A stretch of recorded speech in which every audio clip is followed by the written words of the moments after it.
Sejam bem-vindos a mais um Cast Life. Eu tô aqui com meu amigo Léo Campos. Falei, Léo, tudo certo? Fala, Tô aqui com o Diácono Luiz Júnior. E aí, Diácono? E aí, galera, tudo bom? Show de bola. E hoje nosso convidado é um convidado de honra muito especial, parceiro aqui do pastor Leonai, é o pastor Jean Santos. Seja bem-vindo aí, pastor. Amém. Glória a Deus, uma grande honra poder estar nesse podcast, né? Você tinha comentado que começaram não faz muito tempo, né? Não faz muito tempo. Que legal, rapaz. Esse é o 7º episódio. Legal, que benção. Eu cheguei até a ver no Instagram, assim, o processo de formação aqui, muito legal mesmo. A ornamentação, né, que foi construída. Sim, muito legal mesmo, mesmo. Glória a Deus. Honra. Isso aí.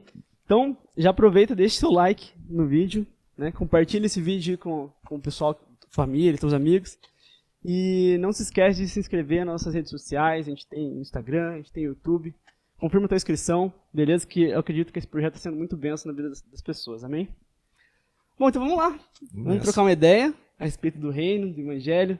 Queremos saber também muito da tua história, né? Uhum. E para a gente começar, eu queria saber quanto tempo de ministério já você tem?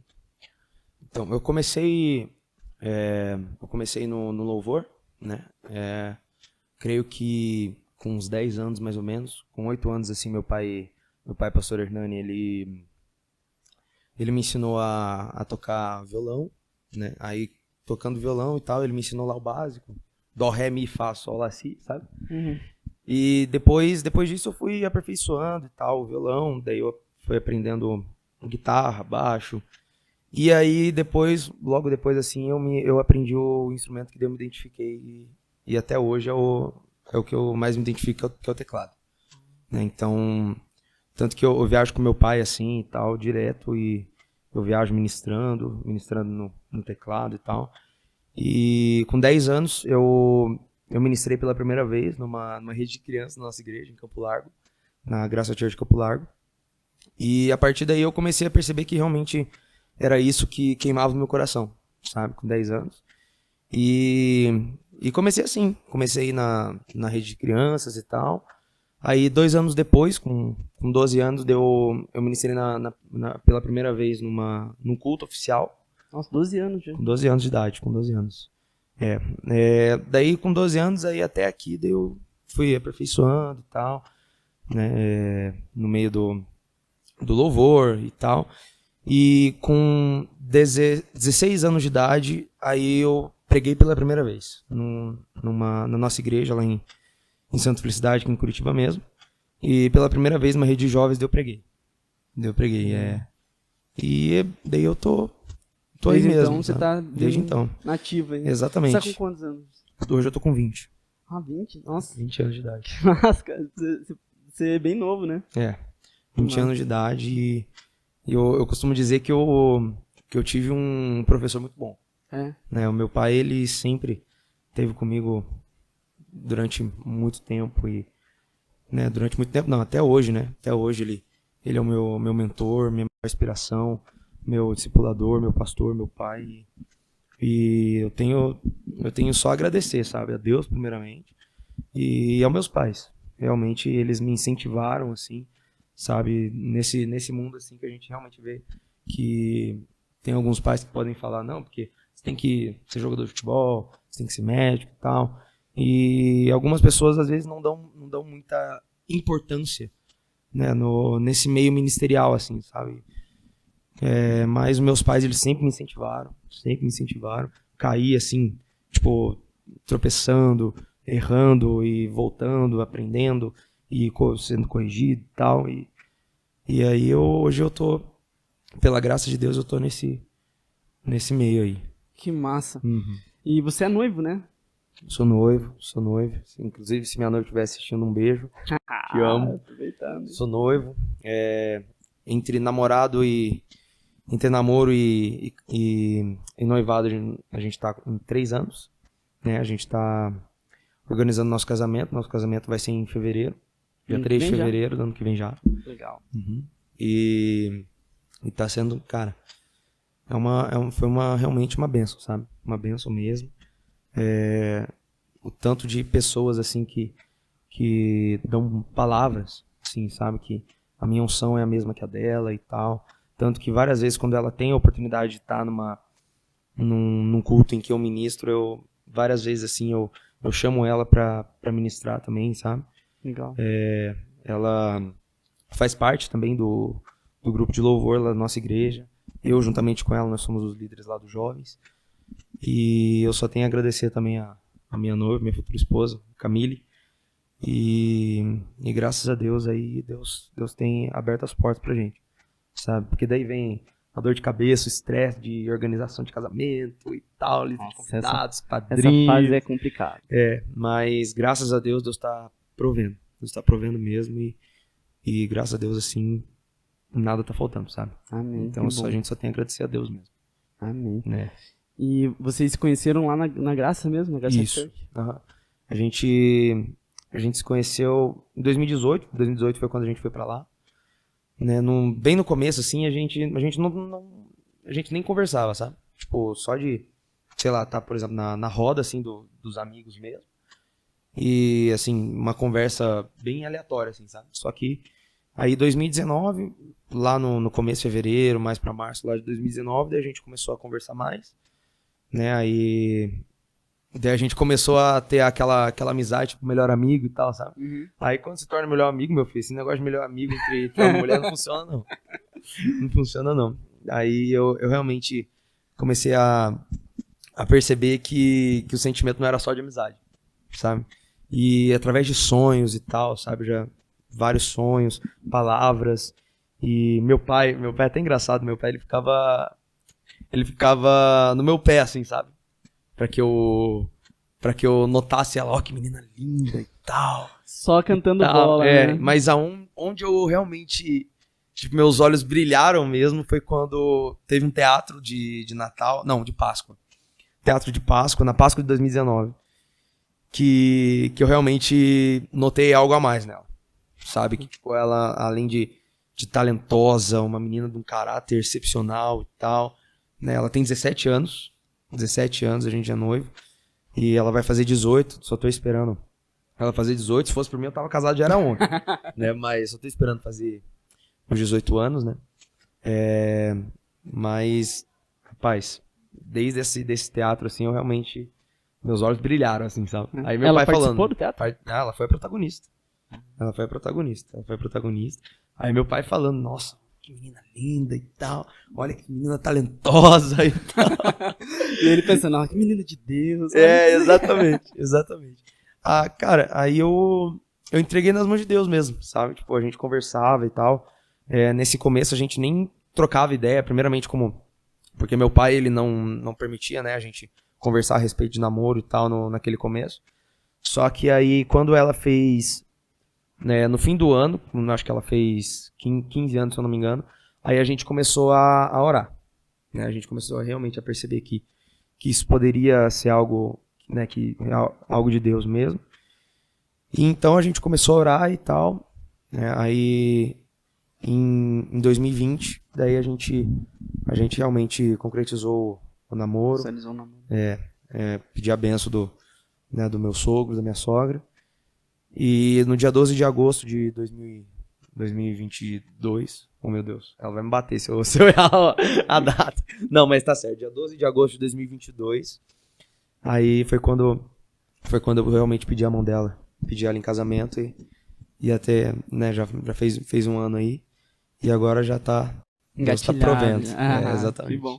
E como é que você pediu ela em casamento? Rapaz, foi algo realmente muito, muito emocionante, sabe? Assim, num dia assim, eu acordei de manhã, eu comecei a fazer, né, aquela correria e tal, comprar flor e tal, comprar balão pra decorar e tal, foi na minha casa. E eu fiz uma surpresa muito legal, assim, sabe? Tipo, ela não sabia de nada. A princípio, ou pelo menos fingia que não sabia.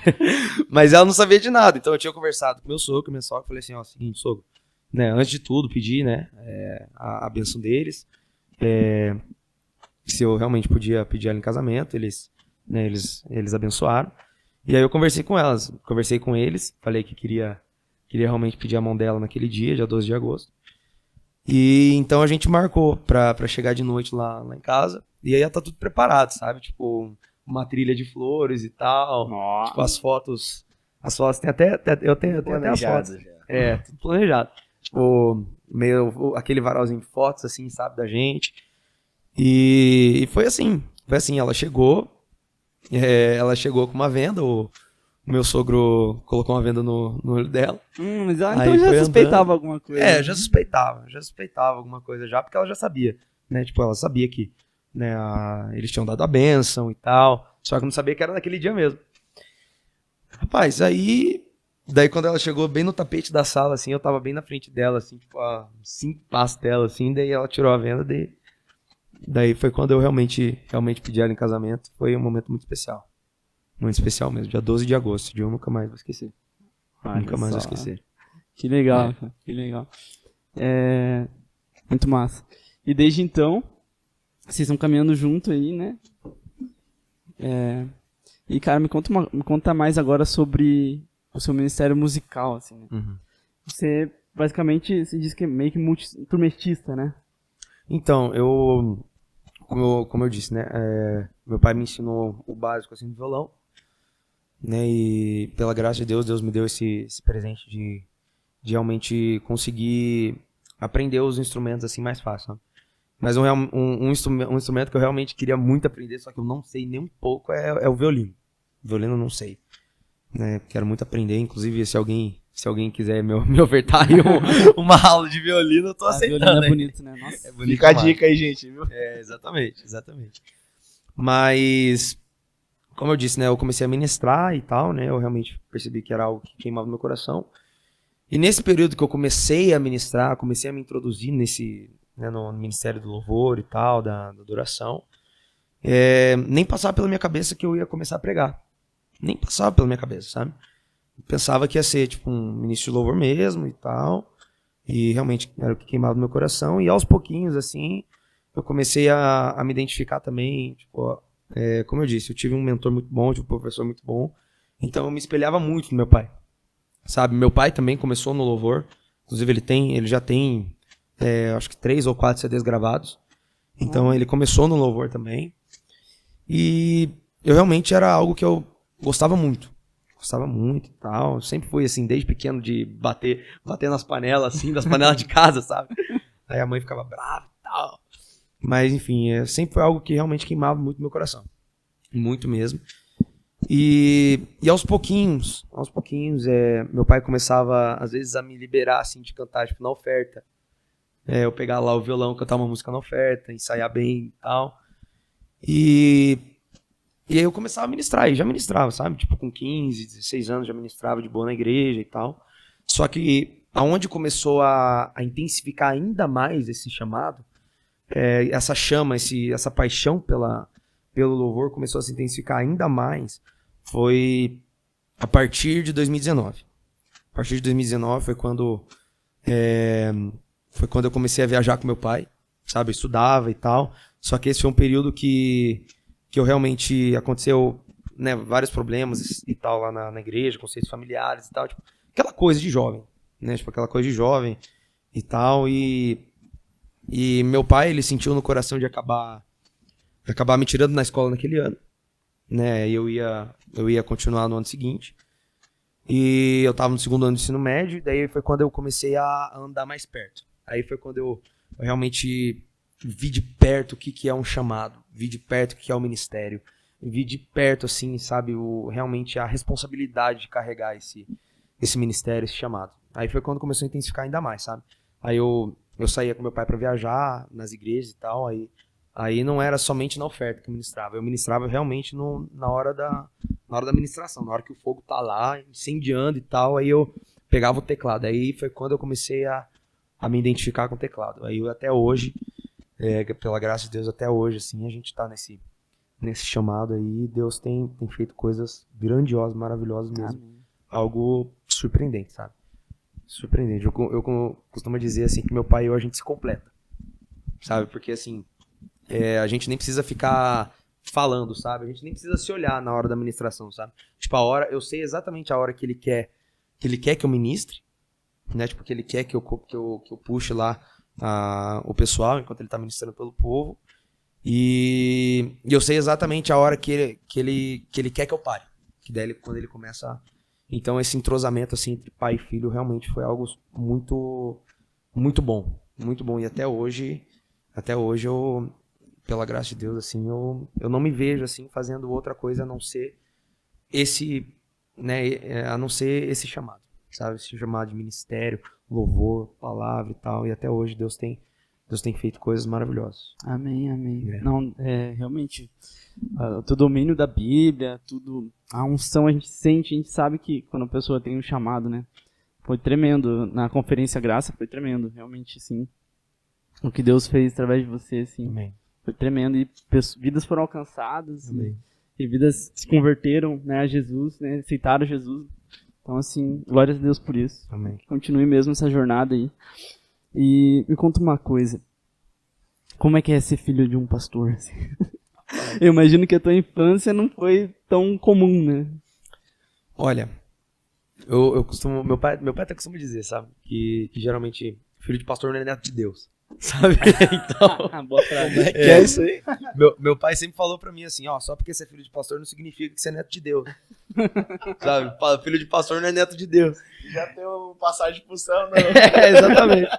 Exatamente. Então, assim, no começo eu realmente pensava que, tipo, era uma dádiva, assim, que eu era, tipo, preferido por ter sido filho de pastor. Sabe? Só que daí, onde eu realmente comecei a perceber que não é isso, e muito pelo contrário, tipo, a responsabilidade é ainda maior, foi quando eu tava na escola e eu tinha um amigo muito próximo, que também era filho de pastor de uma igreja. Só que ele era um rapaz, assim, que era virado. Sabe? Tipo, ia pra bebedeira, ia pra balada e tal, falava palavrão e tal. Então, assim, realmente percebi que só o fato de você ser filho de pastor não significa, não vai, né, tipo, concretizar a sua salvação ou a sua intimidade com Deus. Né? Mas, respondendo essa sua pergunta, realmente primeiro, é uma dádiva muito grande mesmo. E, ao mesmo tempo, uma responsabilidade também muito grande. Sabe? Uma responsabilidade de realmente estar na frente nesse ministério. E não só o conceito, assim, denominacional. Não só o conceito emocional, mas também o conceito espiritual. Então, quando você é filho de pastor, você está propício a ter batalhas, assim, muito mais severas e com mais frequência, assim, batalhas espirituais, assim, sabe? Porque, querendo ou não, você ser um pastor, você tá não só pastor, mas ministro de louvor e tal, você tá em cima lá no altar, é como se fosse uma vitrine, né? Tipo, você tá lá na vitrine, todo mundo tá te olhando, sabe? Então, você tá propício a realmente ao inimigo se andar com você, você tá propício a realmente ser ainda mais tentado, sabe? A responsabilidade é muito maior e isso me mostra ainda mais a responsabilidade e o fardo que eu preciso carregar, sabe? Realmente, o fardo de, tipo, eu preciso, de fato, continuar aquilo que meu pai me ensinou a fazer, sabe? Continuar esse legado de realmente amar esse ministério, amar e espalhar a mensagem da cruz para onde eu for. E realmente esse sentimento de amar o evangelho faz eu ficar ainda mais agradecido, sabe? Ainda mais agradecido. E o fato de eu ser filho de pastor, isso me ajudou muito, né? Isso abriu ainda muito mais portas, sabe? Porque, por exemplo, tem gente que realmente queima no coração começar esse ministério e tal, só que não teve esse berço cristão. E consequentemente é um pouco mais difícil, exatamente. As oportunidades são, né, mais difíceis e tal. Claro, você vai ser usado da mesma maneira, se você se entregar da mesma maneira. Como eu disse, filho de pastor não é neto de Deus, só que, né, você pode ter portas ainda mais abertas com mais frequência e mais facilidade para você. Mas, de maneira nenhuma, assim, agora eu me sinto, tipo, superior aos outros, muito, muito pelo contrário. Sabe, eu me sinto uma responsabilidade ainda maior de carregar essa chama e esse ministério. É uma coisa assim que você falou. Desculpa a voz, gente, que congresso aqui foi uma Foi benção. brabo. Querendo ou não, você se deixou, né? Porque não adianta, como você falou, sou filho de pastor. Mas não adianta, às vezes o pai vem e fala, olha, filho é assim, assim, e você, não, fazer de outro jeito. Você se permitiu ser ensinado. Exato. Entendeu? Você se permitiu. Eu entendo um pouco você, porque eu não sou filho de pastor, mas sou irmão de pastor, né? Então, assim, eu tenho o privilégio, todos os dias dele, de ver, olha, não é assim, é assim. Não, realmente. aconteceu isso, faz desse jeito. Sim. Então, assim, a gente tem esse privilégio e a gente deixar ser ensinado e praticar o que foi ensinado. Porque às vezes a gente, não foi ensinado, mas a gente não pratica esse quesito, né, essa parte. Com certeza. Aí, não. Tem até uma história muito engraçada. Eu tenho uma irmã de 8 anos de idade. E um dia a gente estava na nossa igreja e e assim, Deus ele tem chamado a gente para esse ministério realmente de avivamento, né? Esse ministério de espalhar a chama de avivamento, a chama desse último dia, levantar profetas nessa última hora e tal. E Deus ele tem dado pro meu pai, especificamente, assim, claro, para muitos outros e tal, só que da maneira que eu vejo realmente o meu pai sendo usado assim, sabe? Deus ele tá fazendo isso que né, nós vimos na conferência Grace, através dele, Deus fazendo através das crianças, sabe? Crianças, assim, e assim, não é crianças assim, tipo 10, 11 anos, não, tô falando criança realmente, tipo 6, 7 anos de idade, sabe? O meu pai ministrando assim e as crianças indo na frente começando a profetizar, orando em língua, profetizando pros pais e pros outros irmãos e tal.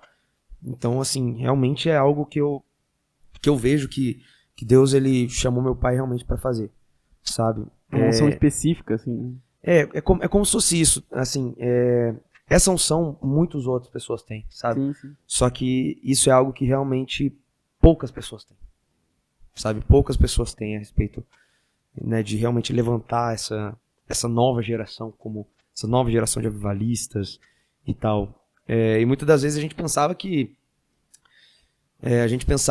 a criança não vai receber, sabe? Porque a criança às vezes não presta muita atenção na mensagem e tal, e a gente não dava muita ênfase. Só que chegou uma hora que Deus ele realmente falou pro meu pai, falou pra mim, foca nas crianças. Sabe, nesse período de pandemia e tal, que muitos pastores acabaram se desviando, muitos pastores acabaram se suicidando, tendo outros ídolos, né, querendo ou não, realmente abandonando a vida com Deus e tal. E Deus realmente falou pra gente, foca nas crianças. E depois disso, cara, o nosso ministério foi outro. Sabe, crianças de 5, 6 anos profetizando e tal, sabe? E aí teve essa história da minha irmã, que a gente tava na nossa igreja, ela tava orando em línguas e tal, profetizando na frente e tal. E chegou uma irmã e falou pra ele assim, pro meu pai, nossa, que lindo sua irmã orando e tal, de joelho orando e tal, chorando. Foi você que ensinou e tal, você que ensinou seus filhos. E meu pai virou pra ela e falou assim, minha irmã, pelo contrário, eu nunca ensinei eles a fazer nada a respeito disso. Nunca. E é realmente, meu pai nunca exigiu oração, meu pai nunca exigiu vida de oração, meu pai nunca exigiu uma vida de leitura, de devoção da palavra, sabe? Aí muita gente pode falar, nossa, mas que estranho, né? Um pastor que não fala pro seu filho, não cobra a vida de oração, mas a verdade é que meu pai ele realmente percebeu que na maioria dos casos o filho não faz o que a gente manda, o filho faz o que a gente faz. Exatamente. Não é? Então ele nunca me exigiu a fazer nada, só que todas as vezes eu vi ele fazendo aquilo. Então ele não me ensinava, a vida dele já me ensinava. Sabe? A vida de oração dele já me ensinava. A vida de devoção dele já me ensinava. Então ele não precisava exigir, ele não precisava me obrigar, ele não precisava me cobrar. Eu só queria me tornar aquilo que ele era. E é por isso que a gente realmente precisa ter em mente essa questão de ser um exemplo na nossa casa. Né? Ser um exemplo para nossos filhos, para os nossos irmãos, para os nossos pais mesmo. Então eu louvo a Deus pela vida do meu pai. Louvo a Deus pela vida da minha mãe, porque, assim, o meu pai me ensinou a realmente ter essa vida de devoção, né? A respeito dessa vida de devoção e tal, e minha mãe me ensinou o conceito ainda mais da maturidade, sabe? Então, assim, meu pai e minha mãe, eles trabalharam juntos, assim, pra me fazer crescer no ministério, fazer eu realmente me apaixonar por esse chamado. Sabe, porque assim, meu pai, ele leva o ministério itinerante e tal, né, mesmo, ele foi pastor há 12 anos, mas acabou, ele passou a igreja por um co-pastor nosso, então ele segue essa vida toda, desde os 15 anos ele tem uma vida de pregador, e vive agora nesse ministério itinerante, pregando em vários lugares e tal, mundo afora, já foi em 72 países, então ele tem esse ministério evangelístico e tal, e ele nunca me exigia nada. A única coisa que eu falava era o seguinte: Senhor, deixa eu ser igual. E aí foi quando eu realmente comecei a perceber que Deus, ele começou a queimar isso no meu coração. Sabe? Então realmente é isso. Filho não faz aquilo que a gente manda. Quando se a gente impor aquilo, é muito mais difícil é muito mais difícil do filho fazer aquilo que a gente manda. Porque ele vai fazer aquilo que a gente realmente faz, né? Porque, tipo, ele pode fazer assim, porque você tá me cobrando uma vida, só que você não vive isso. Não é? É a questão de ser um exemplo, e não só em casa, mas também o cristão ser exemplo no mundo. Né? Porque o cara do mundo pode falar assim, não, porque você fala sobre ter uma vida com Deus, só que você fica falando palavrão. Você tem uma vida com Deus, só que você tá na balada. Então, assim, a gente precisa entender realmente isso, sabe? Que a nossa vida é um testemunho. A nossa vida precisa ser um testemunho. A pregação do evangelho através de nós é muito mais impactante, né, cara? Com certeza. Com certeza. Do que simplesmente a palavra. Não que a palavra não... Porque a palavra é tudo, né? Mas a palavra através de nós, ela é muito mais impactante e é o que o mundo vai enxergar, né? Com certeza. Assim, antes da gente abrir a Bíblia, é uma coisa que meu pai me disse várias vezes. Falou assim: filho, quando um dia você quiser pregar para algum amigo seu, alguma pessoa que você quiser, você precisa entender uma coisa: você não pode impor. Então, assim, você não pode impor, tipo, vou abrir a Bíblia para você, vou mostrar que é isso. Não. Primeira coisa que você tem que fazer, você tem que mostrar com a sua vida. A sua vida precisa ser um testemunho. A sua vida precisa ser um exemplo. E é isso que Jesus, ele realmente falou, né? Porque ele falou assim: vós sois luz do mundo e o sal da terra. A gente não é o doce de leite e chocolate da terra, não. Em outras palavras, a gente é uma coisa que o mundo não gosta de engolir. Que é ruim pro mundo engolir, sabe? Então a gente realmente precisa perceber isso, que a nossa vida precisa ser um exemplo. A nossa vida precisa ser um testemunho. A nossa vida precisa, como é que eu posso dizer? Precisa espelhar. Né? Aquilo que tem no nosso coração é aquilo que a gente vai mostrar para aqui. É aquilo que a gente vai mostrar para o mundo que nós somos. Não é? Então a gente realmente precisa entender que a nossa vida precisa ser uma vida de devoção, uma vida de intimidade com Deus, para que aquilo que a gente recebe no nosso íntimo, a gente possa, né, dar para outra pessoa. É verdade. Exatamente. Amém. Igual você comentou da questão das crianças, né? Eu acho uma situação bem complicada hoje em dia a questão do ataque às crianças, às adolescentes, né?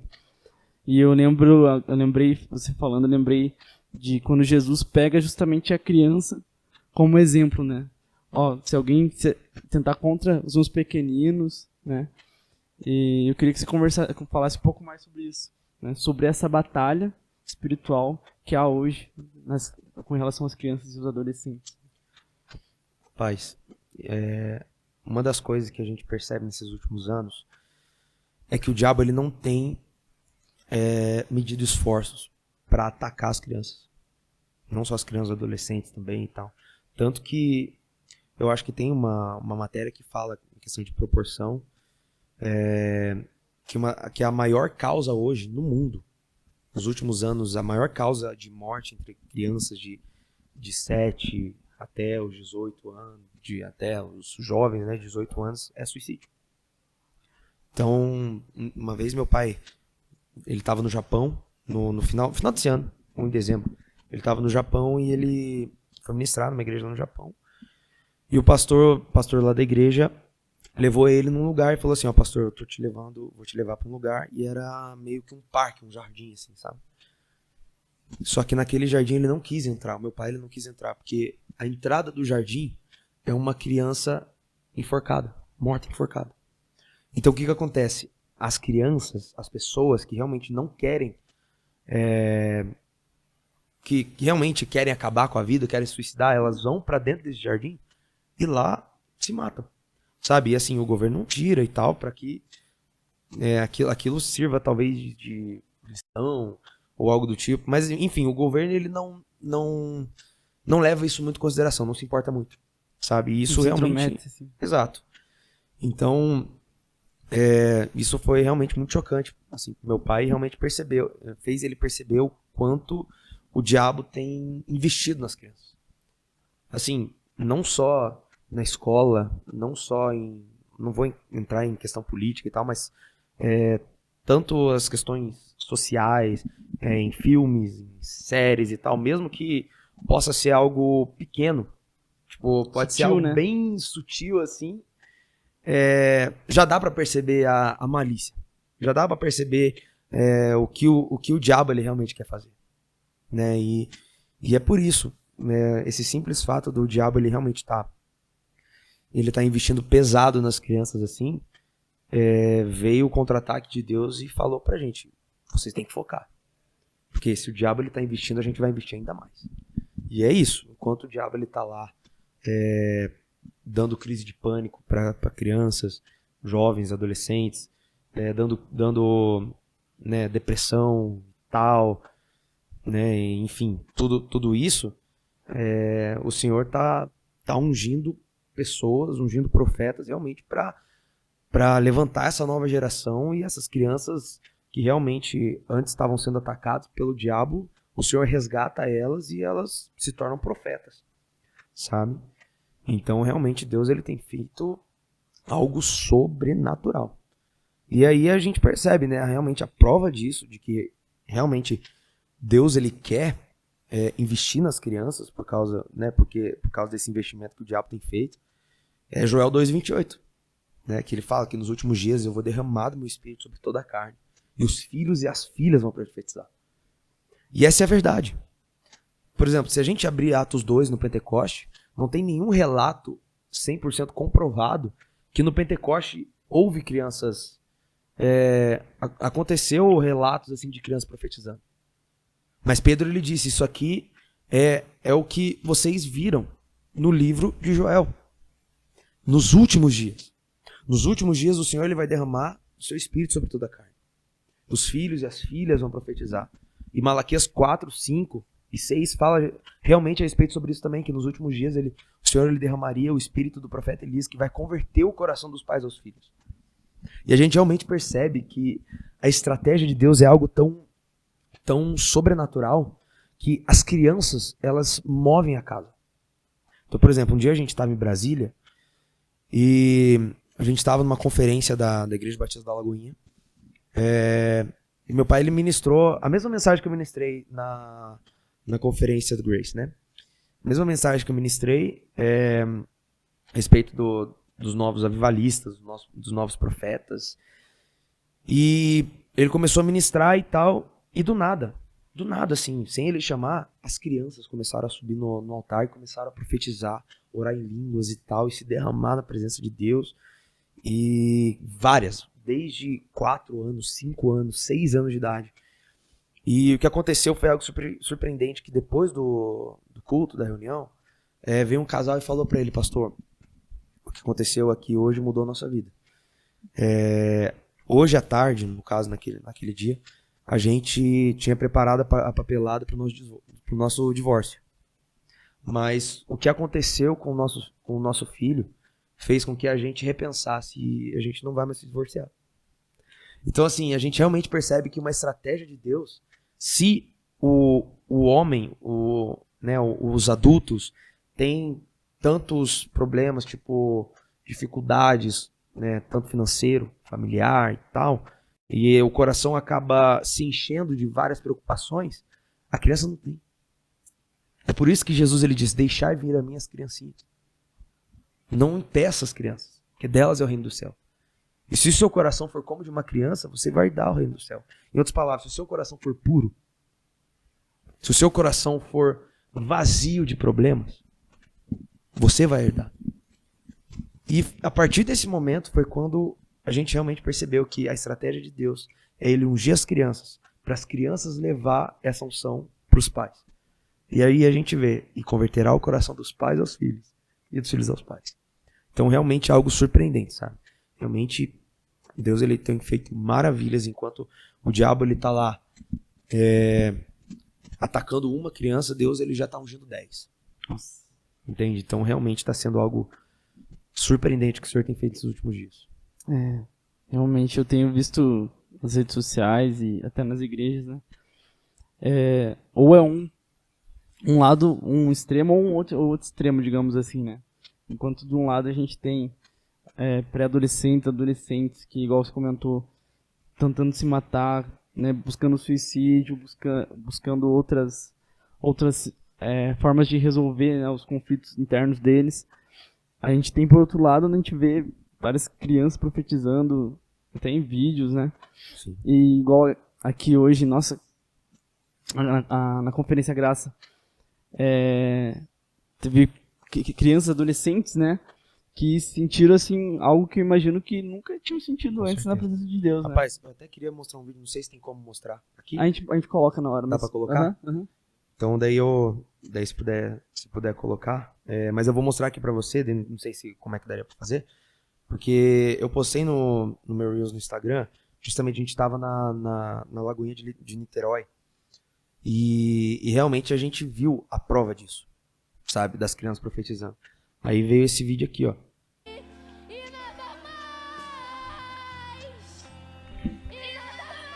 Isso é tipo uma criança de 8, 9 anos de idade. E aí vê as crianças em cima do altar profetizando. Então realmente Deus ele tem realmente. Rapaz, toda vez que eu vejo esse vídeo aí eu não aguento, sabe? Assim, o vídeo de criança, né? Não são todos, mas a maioria das vezes que eu vejo. E assim, por trás, às vezes é uma luta dentro de casa que, tipo assim, ela não sabe o que fazer. E quando ela vê a oportunidade de se expressar ou desabafar, tipo, que ela, tipo, ela tá se sentindo segura, que ela vê, tipo, não, isso pode solucionar o que eu tô vivendo. Ela ela se abre. Eu vejo dessa forma, entendeu? Tipo, vamos dizer, aqui mesmo na conferência, tem jovens, adolescentes aí que tem os pais que não é na igreja, entendeu? Que não vem pra igreja, mas eles vêm. E assim, às vezes tem conflitos, cansei de dar carona, escutar histórias, tipo, não, porque meu pai, minha mãe briga, tem isso. Mas assim, vem pra igreja, e eles não vêm. Então assim, aí fica, eu vou chegar em casa, meu pai, minha mãe vai estar brigando.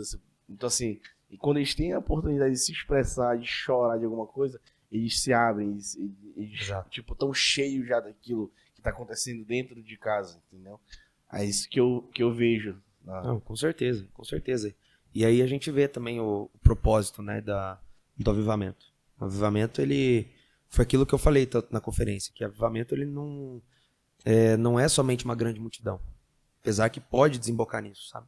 E desemboca realmente nisso. O avivamento, ele não começa com grandes multidões. Todo grande avivamento começou com pequenos grupos. Se você pegar, por exemplo, o avivamento da Rua Azusa em 1906, que assim, é o que iniciou todo esse reavivamento, esse renascimento assim do pentecostalismo, né? E aí que iniciou a Assembleia de Deus, Igreja do Evangelho Quadrangular e tantas outras. A gente vê que se iniciou numa casa pequena com 3 pessoas. E se a gente pegar a história, o avivamento da Rua Azusa trouxe 600 milhões de pessoas para Jesus. 600 milhões, cara. É muita coisa. 600 milhões através da Rua Azusa. 600 milhões de pessoas conheceram quem era Jesus. Então, assim, a gente realmente vê isso, sabe? Que todo grande avivamento se iniciou numa casa pequena, num pequeno coração. Num pequeno quarto. E aí é quando a gente vê, sabe? Como que você estava falando, tipo... Porque a criança não é falsa.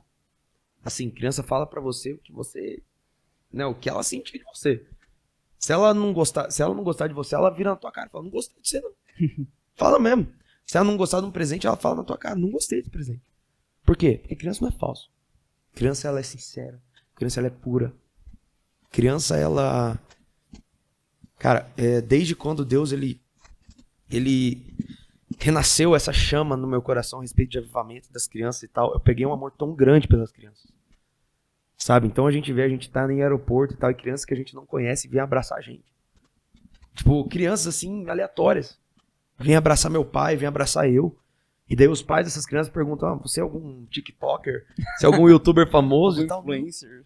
Mas o que é isso? É a unção que Deus deu. Essa unção que Deus deu para nós e tanto para tantos outros profetas, tantos outros homens de Deus, essa unção atrai. Sabe? As crianças, elas são atraídas por esse Espírito Santo. Sabe? O Espírito Santo que está em nós atrai essas crianças. Então é realmente isso que a gente vê. E aí é quando a gente vê essas evidências, crianças chorando, criança, sabe, não conseguindo se conter, cara. É algo surpreendente mesmo. Nossa, glória a Deus. Eu sei, eu tenho uma noção porque a gente, como todas as igrejas, temos crianças aqui, né? E a gente vê que muitas pregações, muitas palavras durante a palavra, tem crianças dispersas, parece que nem está acontecendo nada, né?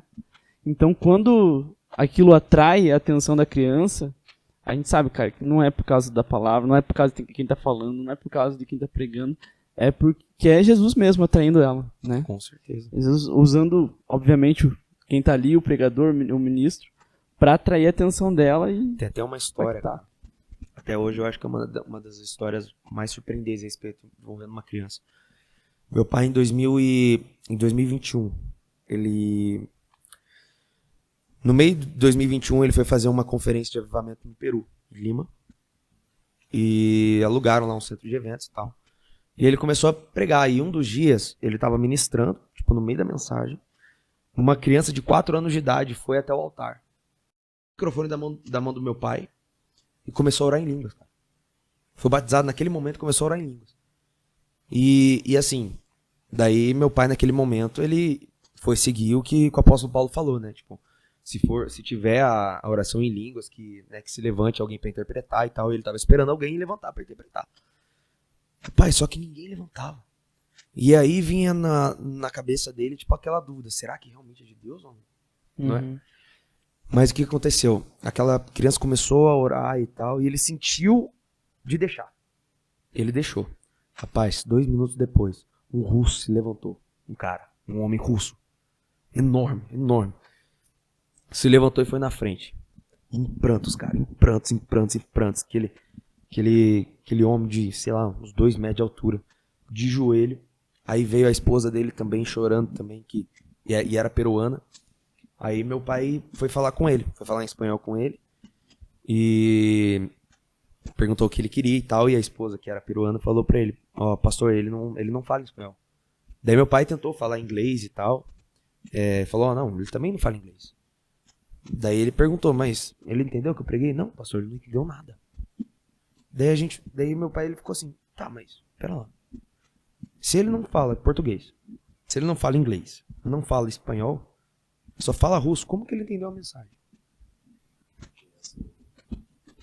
Pode falar aí. A criança orou na língua dele. Rapaz, Tô tudo arrepiado aqui. aí a esposa desse russo falou realmente isso, cara. Tipo, meu pai, ele perguntou, então como? Por que ele quer entregar Jesus, se ele não entendeu a mensagem? E aí daí a esposa dele falou: pastor, porque tudo aquilo que você pregou em 40 minutos, essa criança em 2 minutos pregou tudo. Em russo. Em russo. Nossa. Já havia vindo falar numa história assim. Cara, tipo assim, isso pra gente foi muito chocante. Sabe? E assim, não é só essa história. Sabe? Não é só essa história de que o intérprete da oração em línguas é o Espírito Santo. Não foi só a respeito disso. Sabe? Por exemplo, teve outra história, daí essa história, meu pai, ele sempre tem o costume, né, de antes de iniciar a mensagem, como teve na conferência aqui. Aqui na conferência eu fico por uns minutos quieto pra deixar Deus agir, deixar Deus fluir. E você começa a perceber que, tipo assim, eu fico quieto, eu não falei nada, só que o Espírito Santo já começou a encher algumas pessoas lá. sabe? Daí foi quando eu chamei aquela menina ali na frente e tal. Então, assim, o Espírito Santo, ele realmente começa a fazer isso. Tipo assim, se você realmente der o controle do culto pra ele, rapaz, você não precisa fazer mais nada. Entendeu? Aí foi isso que meu pai começou a fazer. Ele tem esse costume de ter esse momento de reverência ao Espírito Santo, de respeito ao Espírito Santo. E nesse culto na nossa igreja, ele começou a orar em línguas, começou a falar em línguas. E beleza, estava sendo gravado e tal, né? Aí, pouco tempo depois, ele foi pra Miami, Estados Unidos. Ele foi pregar também numa conferência de avivamento. Aí chegou um casal de pastores das Filipinas. E Filipinas, eu acho que eu não sei qual que é a língua dos filipinos, mas só que não é o inglês, não é o espanhol, enfim, é uma língua diferente. E chegou pra ele e falou assim: pastor, a gente tá aqui. Aí meu pai falou: ué, tá bom, né? Eu sei. Não, pastor, a gente tá aqui. Não, tá bom, eu sei, que benção que vocês estão aqui. Não, mas pastor, a gente tá aqui. Daí meu pai falou assim: tá, mas por que vocês estão falando isso? Ué, pastor, você que chamou a gente. Foi você que chamou a gente pra cá. Daí meu pai falou assim: pera, mas como que eu te chamei sendo que eu nem te conheço? Daí ele abriu um vídeo do meu pai e falou assim: aqui ó, pastor, nesse trecho aqui você tá falando, Cris, vai pra Miami. Nossa. Você tá falando, Cris e família, os pastores, vá pra Miami se encontrar comigo. Vai pra Miami. Só que daí o pai falou assim: meu irmão, que benção que você realmente, né, sentiu isso e tal, você teve esse discernimento, só que eu tô orando em línguas aqui, eu não tô falando com você. Ele falou: não, pastor, não, pastor, aqui ó, não é amor. Ele falou pra esposa: sim, ele tá falando, Cris, vai pra Miami junto com os pastores. Todos os pastores que estavam junto com ele, Cris, vai pra Miami se encontrar com o pastor Hernani.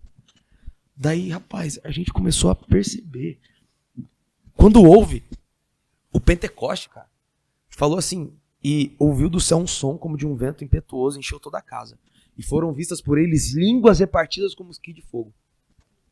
E eles começaram a falar em outras línguas conforme o Espírito Santo concedia que falasse. Mas agora veja, o que a gente vê vários tradicionais assim dizendo é que não, aquilo que foi falado, a língua que foi falada no Pentecoste foi a língua, né, foi o idioma. Tá, mas primeira coisa, o Espírito Santo começaram a falar em outras línguas. Tudo bem. Conforme o Espírito Santo havia concedido que falasse. Se você fala português, o Espírito Santo precisa conceder. Se você fala espanhol, o Espírito Santo precisa conceder. Se você fala, sei lá, em alemão, o Espírito Santo precisa conceder. Mas aí eles pegam: não, mas se a gente pegar lá as nações, e todos que estavam lá, os 3.000 que estavam lá, e 17 nações que estavam lá, cretenses, árabes, Judéia, Capadócia e tal, todos aqueles, 3.000 pessoas, eles ouviram na sua língua materna. Mas agora veja. Daí os tradicionais, eles realmente falam: tá aqui ó, eles ouviram na língua materna. Sim, a Bíblia fala que eles ouviram na língua materna. Mas em nenhum momento a Bíblia diz que eles falaram na língua materna. Porque veja, Pedro, ele pregou. E 3.000 pessoas se converteram. Só que Pedro, ele só falava um idioma. E como que 3.000 pessoas se converteram de 17 nações diferentes? Sendo que 120 que estavam orando. Então é isso que a gente vê. Que o propósito da oração em línguas, o propósito do avivamento, é realmente você despertar esse dom de oração em língua, que é uma das primeiras evidências do batismo com o Espírito Santo. E esse dom do falar em línguas é um dom evangelístico, cara. É um dom evangelístico. Você fala em línguas aqui, pra você pode ser língua estranha, língua dos anjos, só que pra uma pessoa pode ser uma cura que ela tá tendo. Sabe? Então isso realmente é surpreendente, cara. E aí que veio, quando a gente realmente teve esse discernimento, essa revelação desse texto de Atos 2, foi quando a criança lá no Peru começou a orar em línguas e o russo se converteu, cara. Como que aquele russo ia se converter, velho? Se ele não falava nenhuma língua. Nossa. E aí teve a última, daí eu prometo que eu termino. Não, você tá aqui pra falar. Teve a última que eu acho que é uma das mais fortes, sabe? Justamente foi quando meu pai foi pro Japão e a mesma coisa. Pegou o microfone e começou a orar em línguas. E tava orando em línguas e tal. E pregou depois e voltou, né? Terminou a pregação, ele continuou orando em línguas. E lá, tinha um casal, a mulher era latina e o rapaz era japonês. O rapaz era ateu, né? Porque o Japão é um país muito ateu e tal. Aí o rapaz era ateu e assim, não tava entendendo nada que tava acontecendo. E no final da mensagem, meu pai começou a orar em línguas. Aí o rapaz japonês virou pra esposa e falou assim, ó, o rapaz tá me chamando lá na frente. Como assim? Não, ele tá falando, vem aqui na frente você. Vem aqui na frente, fulano, vem aqui na frente. Rapaz, daí ele foi na frente. Na hora que ele foi na frente, ele caiu, cara. Caiu de joelho, entregando a vida a Jesus. Pai, então a gente vê, cara, é um dom evangelístico. É um dom evangelístico. E é isso que às vezes eu percebo. Por quê? Por que cargas d'água? Por que assim tem tanta gente que critica e crucifica o dom de falar em línguas se o Senhor, ele realmente deu esse dom, ele realmente deu essa dádiva justamente para você ganhar os perdidos. De novo, vou repetir, você que está me assistindo aí, se você é pregador, se você prega e tal, começa a falar em língua no altar, cara. Começa a falar em língua, porque assim, para você pode ser uma língua estranha, pode ser uma língua dos anjos, só que para uma pessoa pode ser uma cura, pode ser uma provisão que ela está tendo. Entende? Realmente a gente percebe isso, que um dos passos do avivamento é realmente isso, cara. É os profetismos, é você profetizar, e é aí que a gente vê os filhos e filhas profetizarão. Aí foi o vídeo que eu te mostrei, da criança cantando, a menina do Peru e tal. Então a gente realmente vê isso, sabe? Esse vídeo tá no teu Instagram? Tá no meu Instagram. Beleza. Tá no meu Instagram. Nossa, glória a Deus. Eu vejo a minha visão amostral limitada, muito limitada. Eu vejo que há dois tipos, assim, de pessoas que usam o dom de línguas de forma talvez equivocada, para ser, digamos assim, leve. Tem aquela que sucateia, né? Aquela pessoa que faz a hora que quer, a hora que não quer, enfim, a hora que aparentemente indevida, né? Que daí o apóstolo Paulo vai comentar, né? De falar em ordem, de ter intérprete, etc e tal. E aquelas pessoas que você falou que não acreditam, né? Que não creem que é um dom atual, né? Mas, se eu não me engano agora, não sei se é 1 Coríntios ou 2 Coríntios. 1 Coríntios 14. Dos dons? É. Uhum. Eu vou até abrir que eu vou pegar pra responder. Top. Eu ia falar da passagem que diz que o conhecimento, as línguas e as profecias cessarão quando o perfeito se consumir. E eu entendo que, aí você pode me corrigir se eu estiver errado, eu entendo que ele está dizendo da vinda de Deus, da vinda de Jesus, né, da volta de Jesus. Porque enquanto estamos aqui, nosso corpo é corruptível, né? Somos santificados pelo Espírito através da cruz. Estamos sendo, né, santificados na alma através do nosso processo diário de redenção a Cristo. E na volta de Jesus, nosso corpo vai ser glorificado.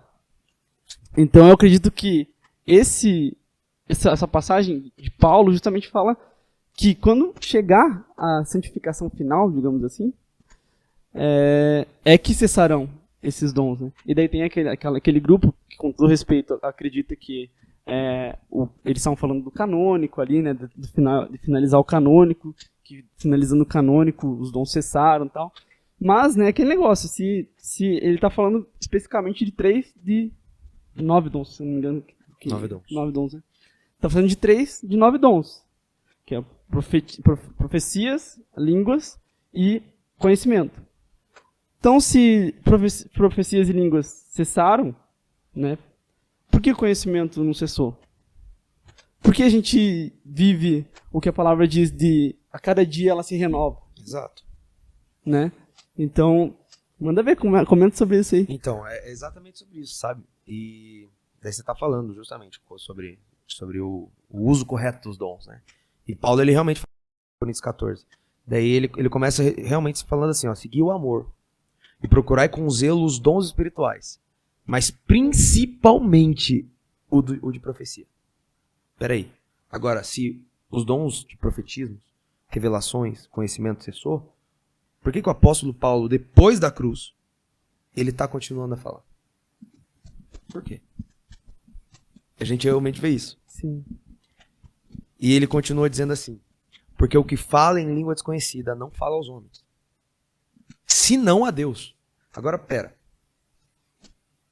Porque o povo fala, não, mas isso aqui que o Paulo está falando é porque ele era poliglota. Ele falava várias línguas. Isso aqui eu tô dizendo justamente porque tá no livro do meu pai, Precioso Espírito Santo, tá no livro dele. Se você quiser adquirir, tem no site também e tal, enfim, não tô querendo fazer merchan. No final a gente faz mas é um livro muito especial, assim, que realmente fala sobre os dons, sabe, a respeito disso. E tem várias pessoas que falam, não, porque, né, isso aqui que Paulo tá falando é idioma e tal. Mas espera, ele tá dizendo, por que Paulo ele tá querendo dizer a respeito de idioma, se primeiro ele tá dizendo de dom, e idioma não tem a ver com dom. Idioma tem a ver com, né, com seu estudo, seu conhecimento, exatamente. Então, primeiro, ele está dizendo aqui, o uso correto dos dons. Por que ele falaria em idioma numa passagem de 1 Coríntios 14 que diz a respeito de dom? De algo que Deus deu. Por que Deus daria um idioma? Não é? Segundo, ele diz, antes disso, porque quem fala em língua desconhecida não fala aos homens. Fala de idioma? Então por que o apóstolo Paulo aqui está dizendo que a gente precisa principalmente buscar o dom de profecia? Por quê? Se é um idioma. Eu não preciso de profecia para falar um idioma, não é? Eu não preciso de profecia, por exemplo, para falar inglês. Eu posso estudar. Posso ter conhecimento. Não é? Aí ele continua falando assim, porque o que fala em língua desconhecida não fala aos homens, senão a Deus. Agora veja. Uma língua que não fala aos homens. A língua portuguesa fala aos homens? O inglês fala aos homens? Sim. O alemão fala aos homens? Sim. O espanhol fala aos homens? Sim. Então por que ele está dizendo? Porque é uma língua que não fala aos homens, senão a Deus. Isso é uma coisa que faz a gente realmente pensar. Porque ninguém entende. Agora, nossa, agora pronto. Agora que o negócio apertou de vez. Não, ele está dizendo assim. Se fosse idioma, aquele que fala o idioma entenderia. Não é? É. Por exemplo, se ele estivesse falando de um idioma que o grego, que geralmente que Paulo falava. Quem é grego, quem falava, né, quem sabia a língua grega, ia entender. Mas por que aqui Paulo está dizendo? Porque ninguém entende senão a Deus. Não é? Aí ele continua falando assim. Porque em espírito fala em mistérios. Pronto, aqui fechou completamente o discernimento. Aí é assim, né? Tem pessoa que continua dizendo a respeito disso. Mas, rapaz, só o fato de eu ler o primeiro versículo, o segundo versículo de 1 Coríntios 14 já mostra pra mim, na minha convicção, aí é questão de achismo, na minha convicção 100% que aqui ele está dizendo do dom de falar em língua. Porque, veja, ele está dizendo que precisa procurar os dons espirituais, principalmente profetizar. Segunda coisa que ele fala, uma língua desconhecida que não fala aos homens. Terceira, uma língua que fala a Deus, somente a Deus. Terceiro, porque ninguém entende. Terceiro, quarto, sei lá. Mas enfim, e o último que ele fala, porque em espírito fala em mistérios. Agora veja, a língua inglesa fala aos homens? Sim. A língua inglesa ninguém entende? Não. Eu tô dando o inglês de ênfase, que talvez é uma das principais, né? Sim. Ninguém entende? Não. Não, porque quem fala inglês entende. Né? A língua inglesa fala somente a Deus? Não. Agora, o pior de todos. A língua inglesa fala em mistérios.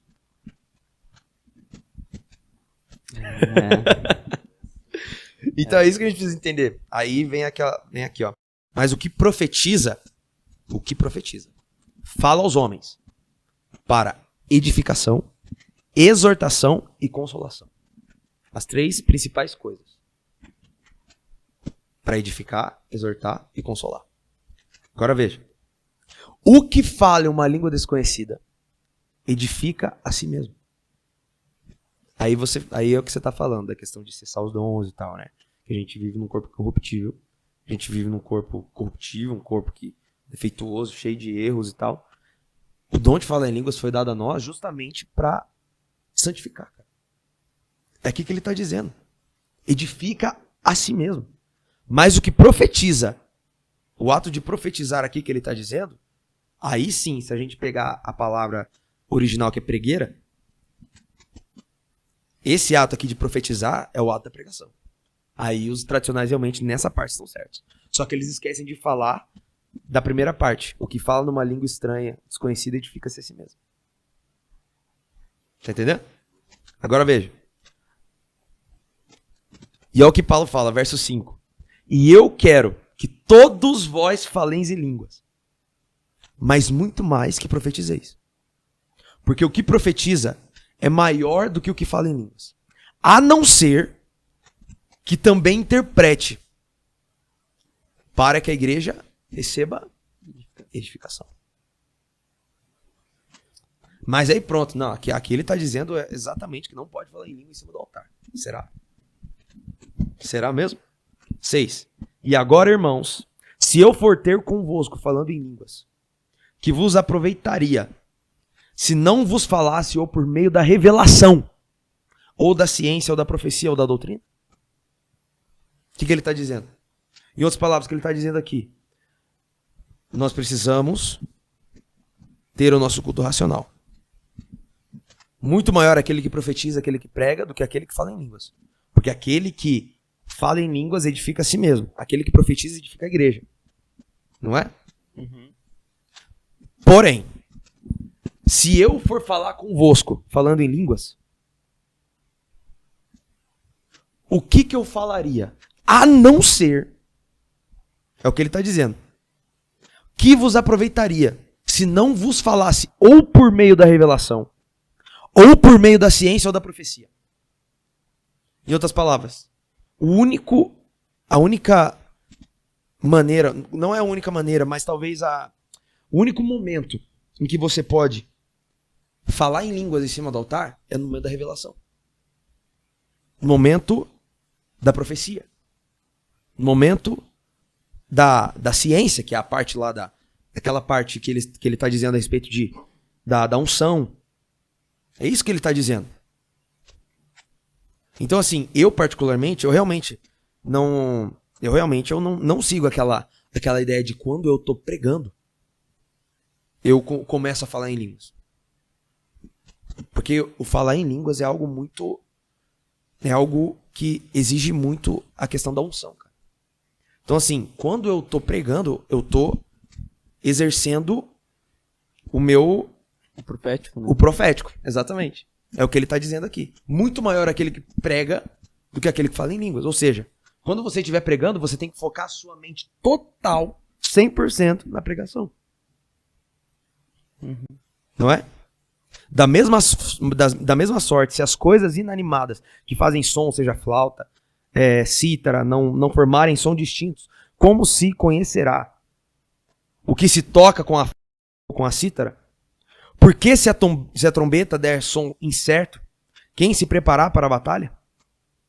Quem também vós, se com a língua não pronunciardes palavras bem inteligíveis, como se entenderá o que se diz? Aqui ele está dizendo, se você pregar, como que você vai querer que o povo entenda aquilo que você está pregando, se você está falando uma língua que não fala aos homens? Entendeu? Então é realmente isso, cara. Entende? Eu vou até pesquisar, eu acabei esquecendo. Eu acabei esquecendo a respeito quando o apóstolo fala que e aquele que são dos corações sabe qual é a intenção do Espírito. Só um pouquinho aqui. Uhum. Eu não lembro o que está escrito. Deixa eu pegar aqui. Mas faz sentido, né? O dom de línguas, ele ser caracterizado como um dom evangelístico. Nossa, ainda mais com esses exemplos, né? Exatamente. Sabe quanto eu sou? Romanos 8, 27. Deixa eu abrir aqui. Daí eu passo a fala. Não, fica à vontade. Tá legal demais aqui, rapaz. Tá, nossa, tá uma benção. Deixa eu pegar aqui Romanos 8. Romanos 8 pra mim é o meu capítulo favorito da Bíblia. Romanos 8 inteiro dá uma pregação inteira, né? Dá uma pregação completa. Exato. 8... Essa hora aí é que a gente tem pra ensinar o povo aí que tá nos assistindo. Então, exatamente. É muito importante. Ó, meu querido que tá me assistindo aí. Romanos 8, 26, primeiro. Ele fala assim, e da mesma maneira também, o Espírito ajuda nas nossas fraquezas. Tudo bem. Porque não sabemos o que havemos de pedir como convém. Em outras palavras, porque não sabemos orar. Mas o mesmo Espírito intercede por nós com gemidos inexprimíveis. Em outras versões, impossíveis de serem expressos. Agora, versículo 27. E aquele que sonda os corações sabe qual é a intenção do Espírito. E é ele que, segundo Deus, intercede pelos santos. Em outras versões fala aqui, e aquele que sonda os corações sabe qual é a intenção do Espírito. E é ele, segundo Deus, que intercede pelos santos em conformidade com a vontade de Deus. Você sabe o que é falar em línguas? É você orar a vontade de Deus na sua vida. É isso que a gente precisa entender, cara. E a gente fica com medo de realmente falar. Entende? Primeira coisa, o falar em línguas não fala aos homens, não a Deus. E quem que são dos corações? Deus. Quem que nos ajuda em nossa fraqueza? Deus. Espírito Santo. Quem que intercede por nós com gemidos impossíveis de serem expressos? Espírito Santo. E aquele que são dos corações sabe qual é a intenção do Espírito. Porque o Espírito intercede por nós, em conformidade com a vontade de Deus. Sabe o que está dizendo? Primeira coisa, quando a gente está falando em língua, meu querido, não é a gente que está falando. Porque é o Espírito que intercede. É por isso que no momento que a gente começa a falar em línguas, parece que a nossa mente fica infrutífera. Tipo, a gente não pensa aquilo que a gente está falando. Você já parou pra pensar? Já parou pra perceber? Tipo, as palavras só saem, cara. Só saem. Simplesmente só saem. E a segunda, e talvez eu acho que é a mais incrível. E o Espírito que intercede por você. Quando você fala em línguas, que é o Espírito que está falando através da tua boca. Porque veja, o que Deus fez através de Jeremias? Jeremias capítulo 1. Deus ele colocou a mão na boca de Jeremias e disse: eis que eu torno as suas palavras as minhas. O que ele está dizendo? O que saísse da boca de Jeremias era a palavra de Deus. Então o Espírito intercede por nós, em conformidade com a vontade de Deus. Primeiro, o Espírito Santo ele fala em línguas, ele ora no nosso espírito, ele intercede por nós com gemidos impossíveis de serem expressos. E segundo, em conformidade com a vontade de Deus. Quando a gente está falando em línguas que não é a gente que está falando, o Senhor ele está mostrando a vontade de Deus para a gente. E aí que vem chamado. Aí que vem ministério. Aí que vem um grande plano que começa a arder no seu coração que Deus ele quer que você faça. Isso é muito incrível. Ser sensível, né? A voz do Espírito Santo. Pra entender Que loucura, tudo que ele né? tem pra nós. Exatamente. O papo tá muito bom. Só voltando, eu achei muito que eu ia comentar na hora que você falou, você mencionou muito o seu pai, né, ali, e voltando essa parte aí, muita gente fala, mas tu tem teu pai, né, principalmente pros jovens, tu já é teu pai pra te instruir, tu já é teu pai pra fazer isso, pra você andar nos caminhos. E pessoas, tipo, que não tem pai, às vezes, tipo, se adotar pastor ou alguém, às vezes nem é pastor, mas alguém que serve a Deus ali, né, pra se sente à vontade pra ser ensinado, né, dessa forma aí. Porque, querendo ou não, é um ensinamento, como você falou, né? Todo dia o seu pai ensinava, você via como ele se portava ali. E aí as pessoas, né? Tem gente que não tem esse privilégio, né? Sim. De ter, tipo, que nem eu, o meu é o meu irmão, né? Você é o seu pai. E tem gente que se inspira, adota pastor como pai, né? E aí eu queria que você, assim, na sua vida ministerial aí, como você é novo, né? Desde quando você começou até agora, falasse um pouco qual foi a sua dificuldade, independente de ser filho de pastor, entendeu? Porque querendo ou não, é filho de pastor, mas tem as suas lutas, tem as suas batalhas diariamente, entendeu? Que assim, cada um não pode ser a mesma luta, né? Mas passa por luta.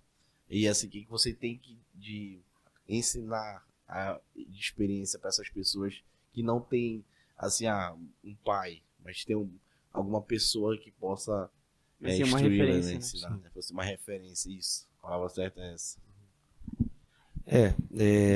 Eu creio que eu acho que uma das maiores dificuldades para mim, assim, no decorrer da minha vida foi a dificuldade de não ser aceito, sabe? Porque mesmo eu estudando a vida toda na Adventista, que tipo tem as suas doutrinas assim que suas divergências, tem as suas divergências, exatamente. Mas sempre foi um colégio com princípios, né? Sempre foi um colégio com princípios e tal. E mesmo estudando a vida toda na Adventista, assim, eu nunca tive muitos amigos, sabe? Nunca tive muitos amigos. Lembro até uma vez que um dia eu quase fui na carne, quase bati no piá lá, porque começou a me zoar, falando que eu era filho de pastor, eu era filho de ladrão e tal. Toda aquela coisa. Assim, nossa, meio clichêzão. Assim. Aquele clichêzão de sempre. E aí, seu pai já roubou dízimo e tal. E, sei lá, tiveram que me segurar, cara. Tiveram que me segurar e hoje eu percebo, né, que querendo ou não, quando mesmo você querendo de alguma forma fazer justiça ao seu pai, a justiça não é sua. Não é sua. Então tem que tomar muito cuidado. É por isso que daí vem os frutos do Espírito, né? Mansidão, domínio próprio. Então eu acho que uma das maiores dificuldades pra minha vida assim, foi realmente passar a vida toda sem ter muitas amizades. E passar a vida toda, jogava bola com eles e tal, e depois eles iam pra festa. Ainda mais naquele tempo que tinha festa de 15, né? Na época dos 15 anos, primeiro ano de ensino médio e tal, sabe? Daí, tinha uma por mês, muita festa de 15 anos e tal, e não fui em nenhuma, sabe?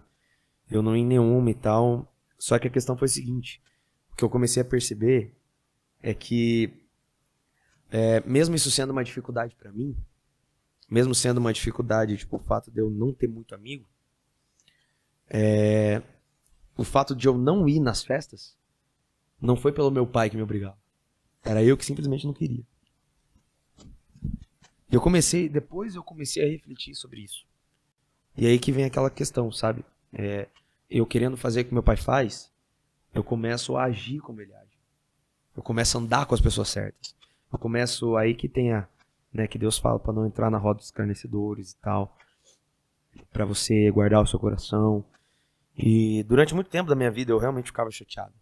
E às vezes já questionei pro meu pai várias vezes, né, por que é tão difícil?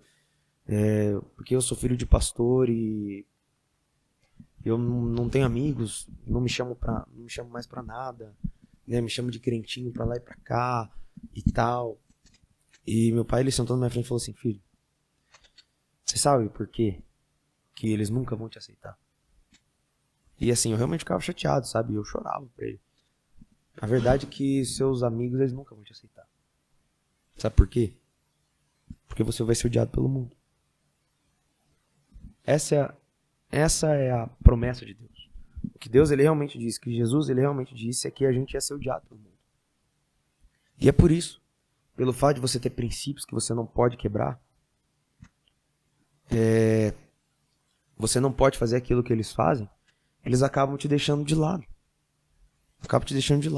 Mas entenda uma coisa, filho. Ele falou pra mim. Entenda uma coisa. Se você colocar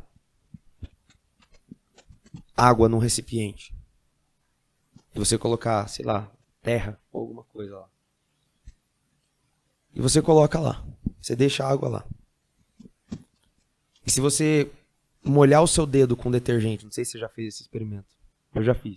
Se você molhar o seu dedo com detergente ou com sabão, você você coloca o dedo na água. Ele mostrando pra mim, ele falando pra mim, né? Ele fez esse experimento comigo. Quando você colocar o dedo na água, a sujeira ela não vai ser atraída pelo dedo, pelo seu dedo que tá cheio de sabão. Ela vai se espalhar. E ela realmente se espalha. Na hora que você coloca o dedo na água suja, entre aspas, suja, tudo aquilo que é sujeira vai pros cantos. Vai se espalhar. Você sabe o que significa isso? Eu perguntei, né? Ele falou assim, toda vez que aparecer uma luz em meio à escuridão, a luz ela se dissipa. Ela não vai ficar perto.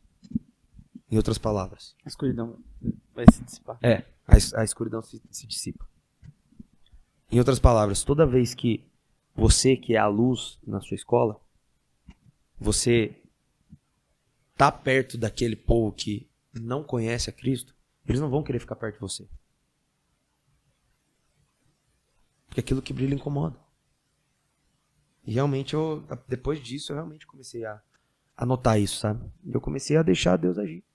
E aí foi quando eu comecei a ter amigos incríveis, assim, no meio evangélico, na igreja mesmo.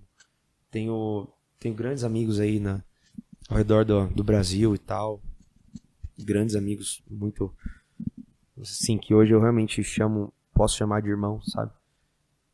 Que posso realmente contar, assim, contar os meus problemas e tal. Então eu acho que realmente essa foi a minha maior dificuldade, sabe?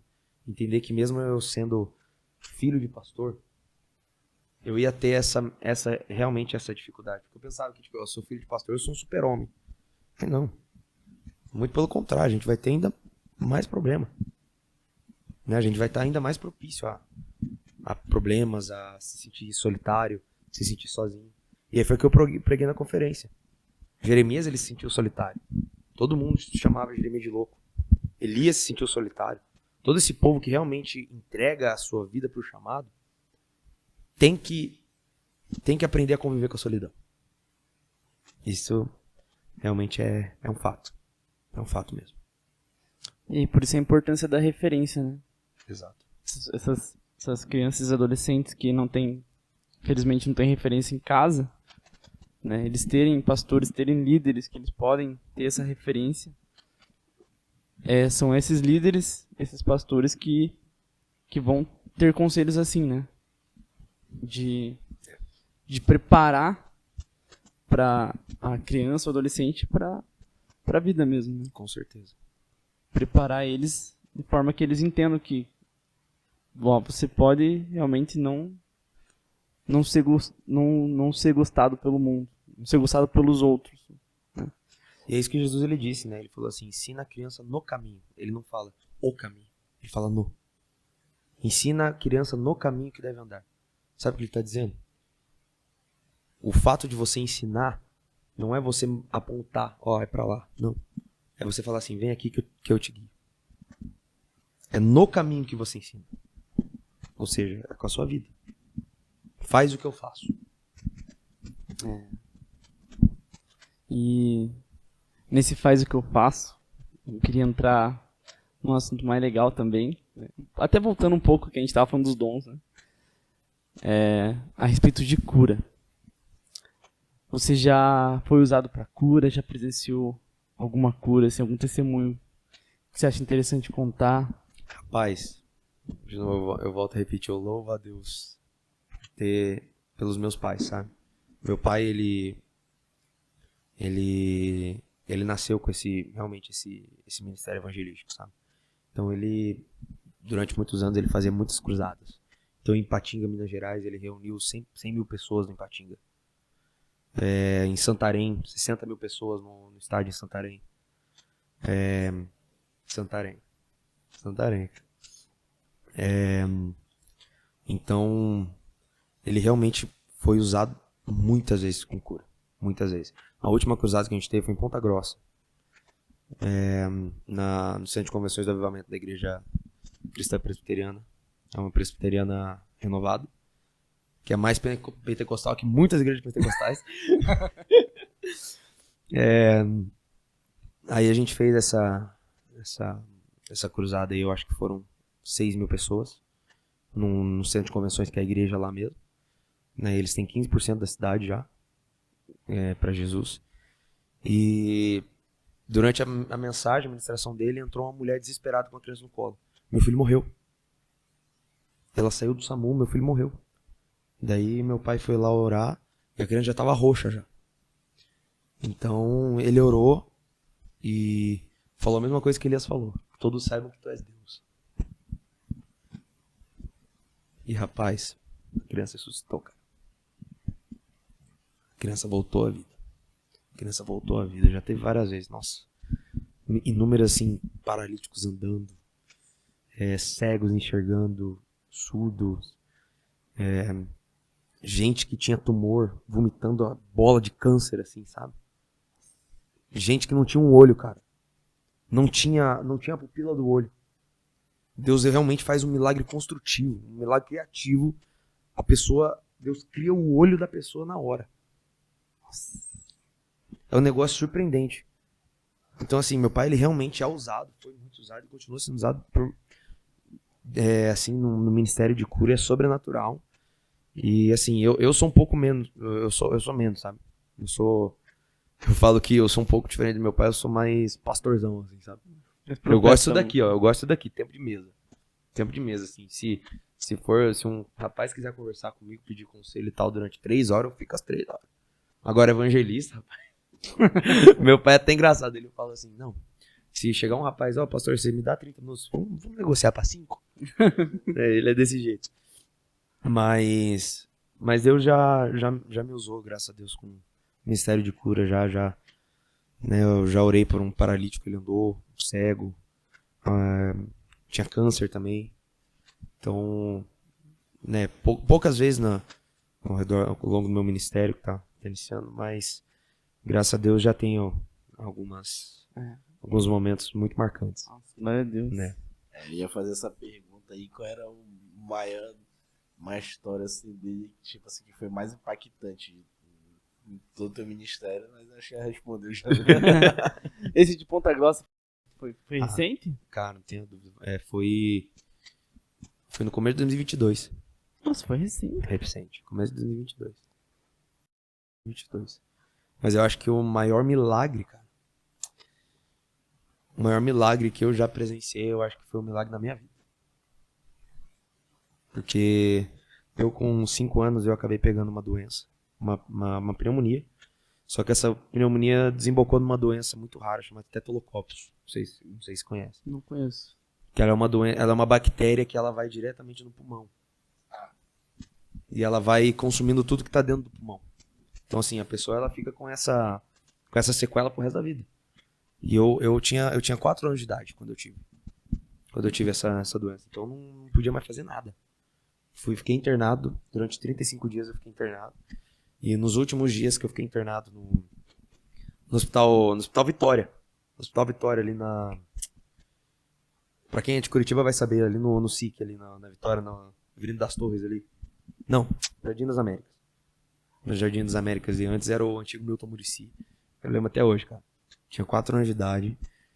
E na última semana que eu tava lá internado naquele hospital, eu acabei tendo uma parada cardiorrespiratória. E eu meio que, entre aspas, morri por alguns minutos. Sabe? Tive uma parada cardiorrespiratória.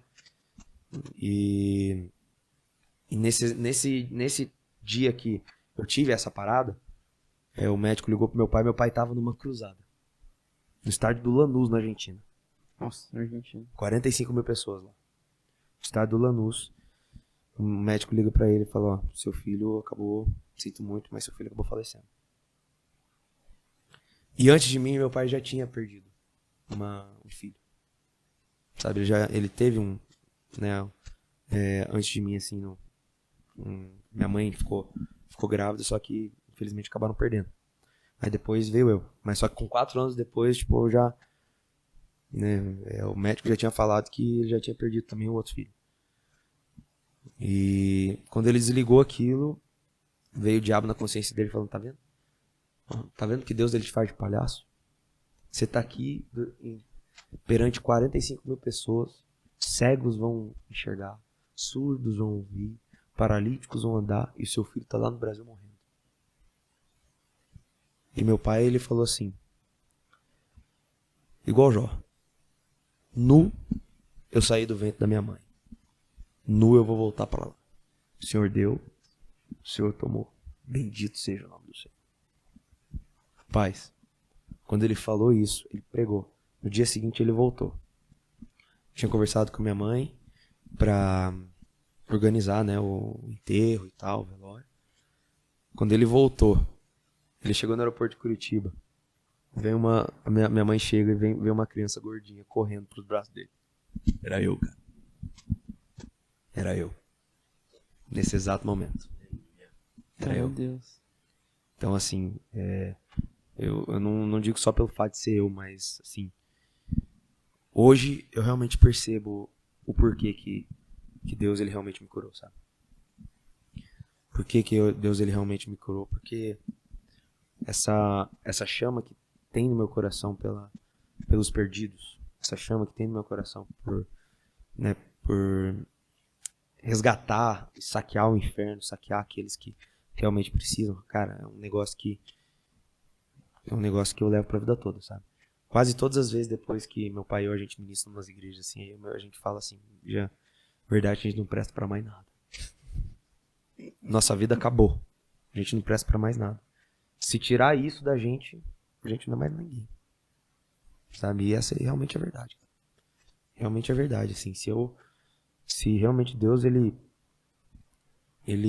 tirasse isso de mim, né, realmente tirasse essa chama, esse chamado de pregar o evangelho para toda criatura, e eu perder isso, cara, eu não sei o que seria da minha vida.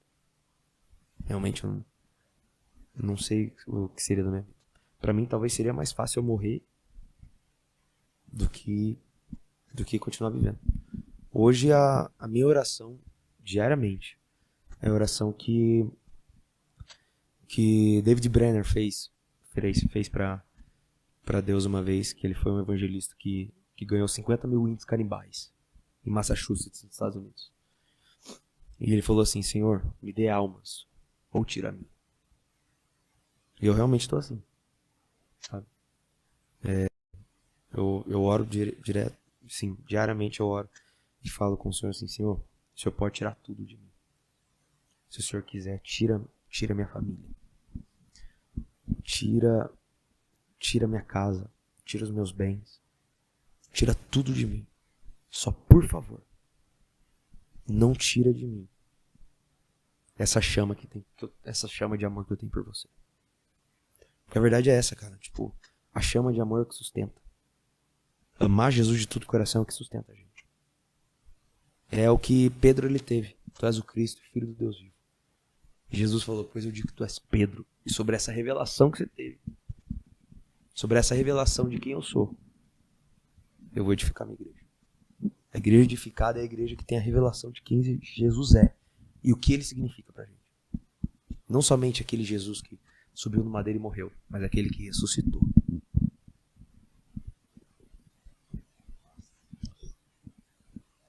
Tremendo. Nossa, dá vontade de você ficar 1 hora assim só em espírito, assim. Refletindo. Eu acho que... Acredito eu que...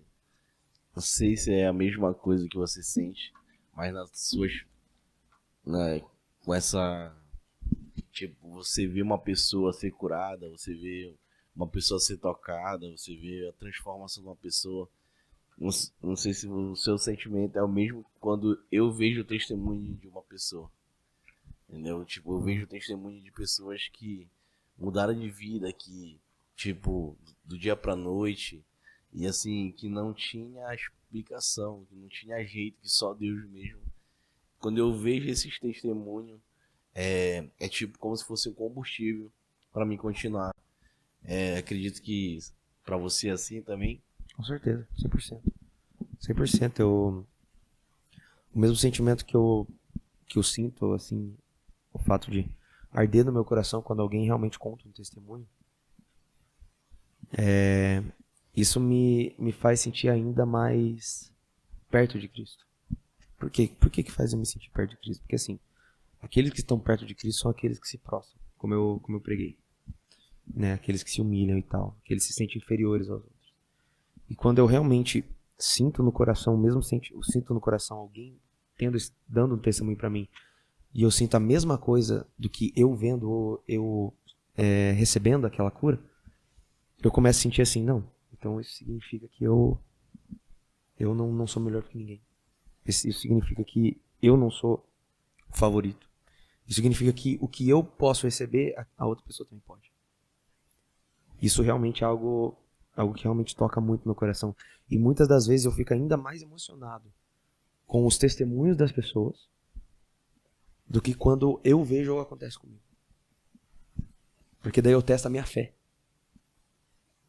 Eu testo a minha fé. E quando eu testo a minha fé, é quando eu começo a ter a real certeza se eu realmente vivo pela fé. Se eu realmente vivo, não por aquilo que eu vejo, mas por aquilo que eu creio. Depender de Deus 100%. Exatamente. Exato. Você comentou até em Hebreus, né, que a palavra diz que os ministros são como labaredas, né? E eu lembro que muitos avivalistas falavam que John Wesley, quando ele pregava, as pessoas iam lá para ver ele queimar, né? E tudo que você pregou na conferência sobre motivar o profético nos jovens, nas pessoas que estavam ali, eu vejo que vai muito de encontro a isso, né? Quando a gente começa a querer que nós sejamos incendiados por Deus, as labaredas vão saindo. E daqui a pouco tá começando a pegar fogo ali também. E daqui a pouco já começa mais um aqui. É como se fosse uma fogueira que seus galhos, seus ramos dispersam, né? E vão pegando fogo em outros lugares, né? Aí você entendeu qual é a sacada do avivamento.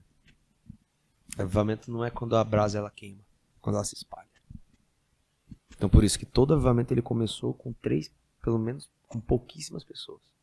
E aquelas pessoas que estão ardendo, aquelas brasas vivas que estão ardendo, quando elas chegam numa igreja, numa fogueira, elas espalham esse fogo.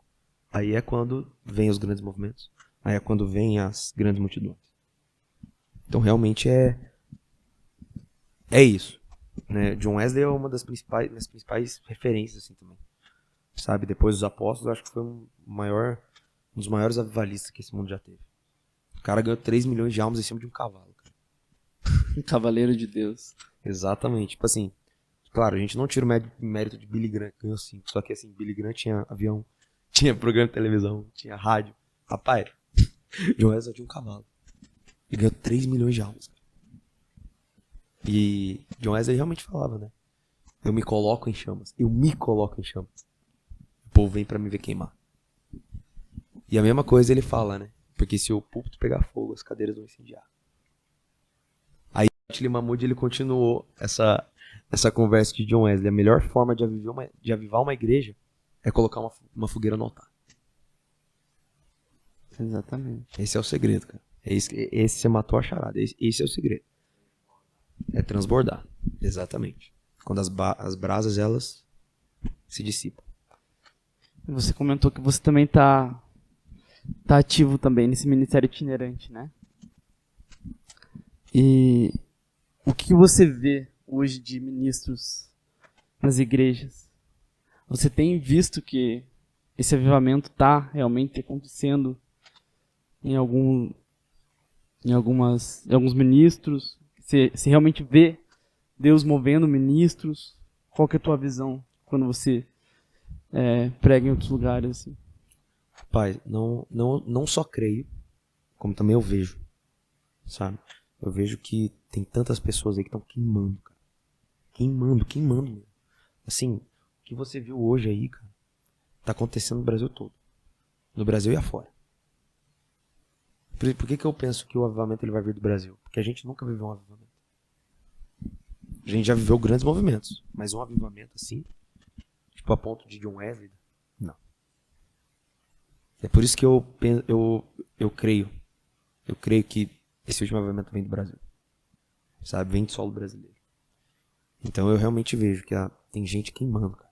Tem gente queimando mesmo. Desde o menor até o maior, queimando, cara. Tá sendo algo fantástico de ver. Fantástico mesmo, fantástico. Onde a gente vai, assim, as crianças estão começando a criar expectativa. Onde a gente vai, a gente chega na igreja, as crianças já vêm abraçando a gente, falando, eu quero seu livro. O livro precioso do Espírito Santo do meu pai são as crianças que estão lendo. Tanto que daí, quando ele começou a perceber que são as crianças que estão lendo, ele colocou, até editou a capa do livro e escreveu embaixo, ensine seus filhos a respeitarem o Espírito Santo.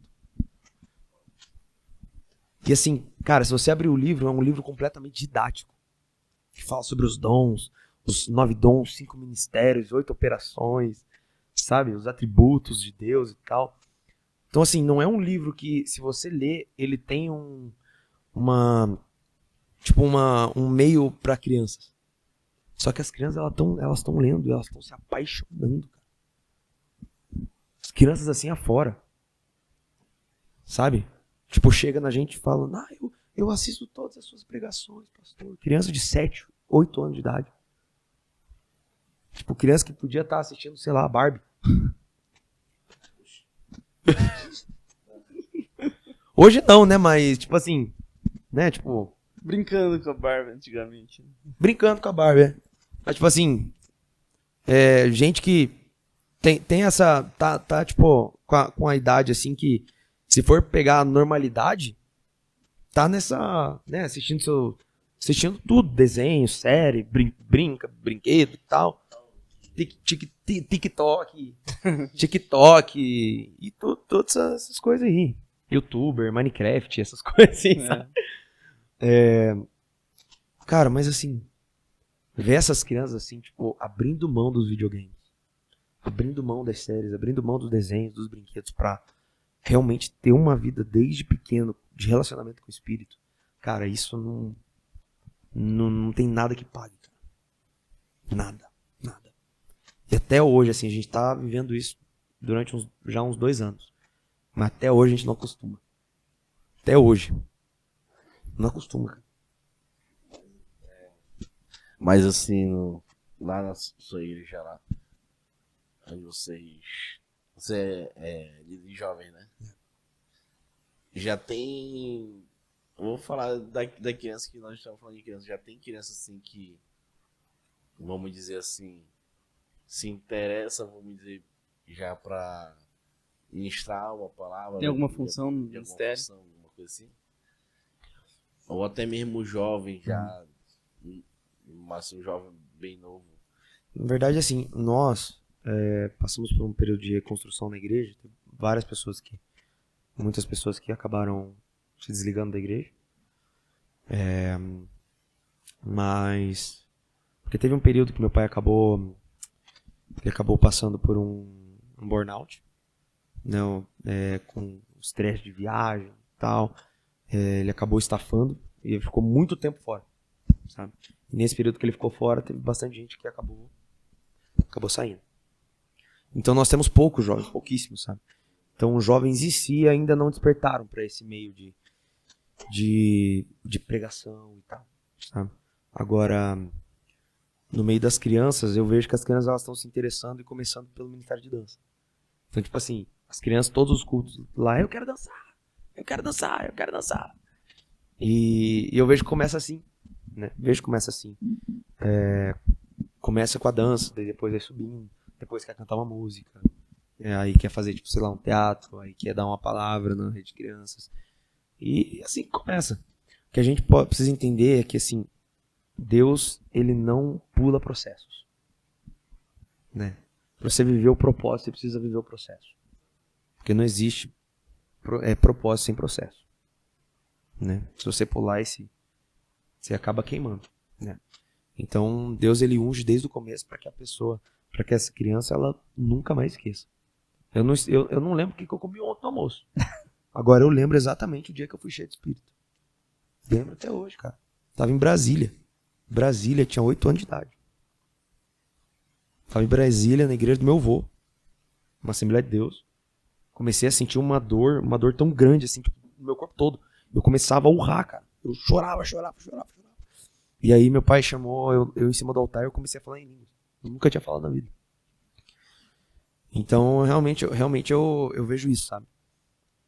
Que Deus, ele unge para que ela comece depois a queimar o coração, que ela comece a se interessar. Por exemplo, teve crianças na nossa igreja, criança, tipo 6, 7 anos de idade, que ela chegou para mim e falou assim: pastor, eu tô começando uma reunião de oração na minha salinha. Ô, louco!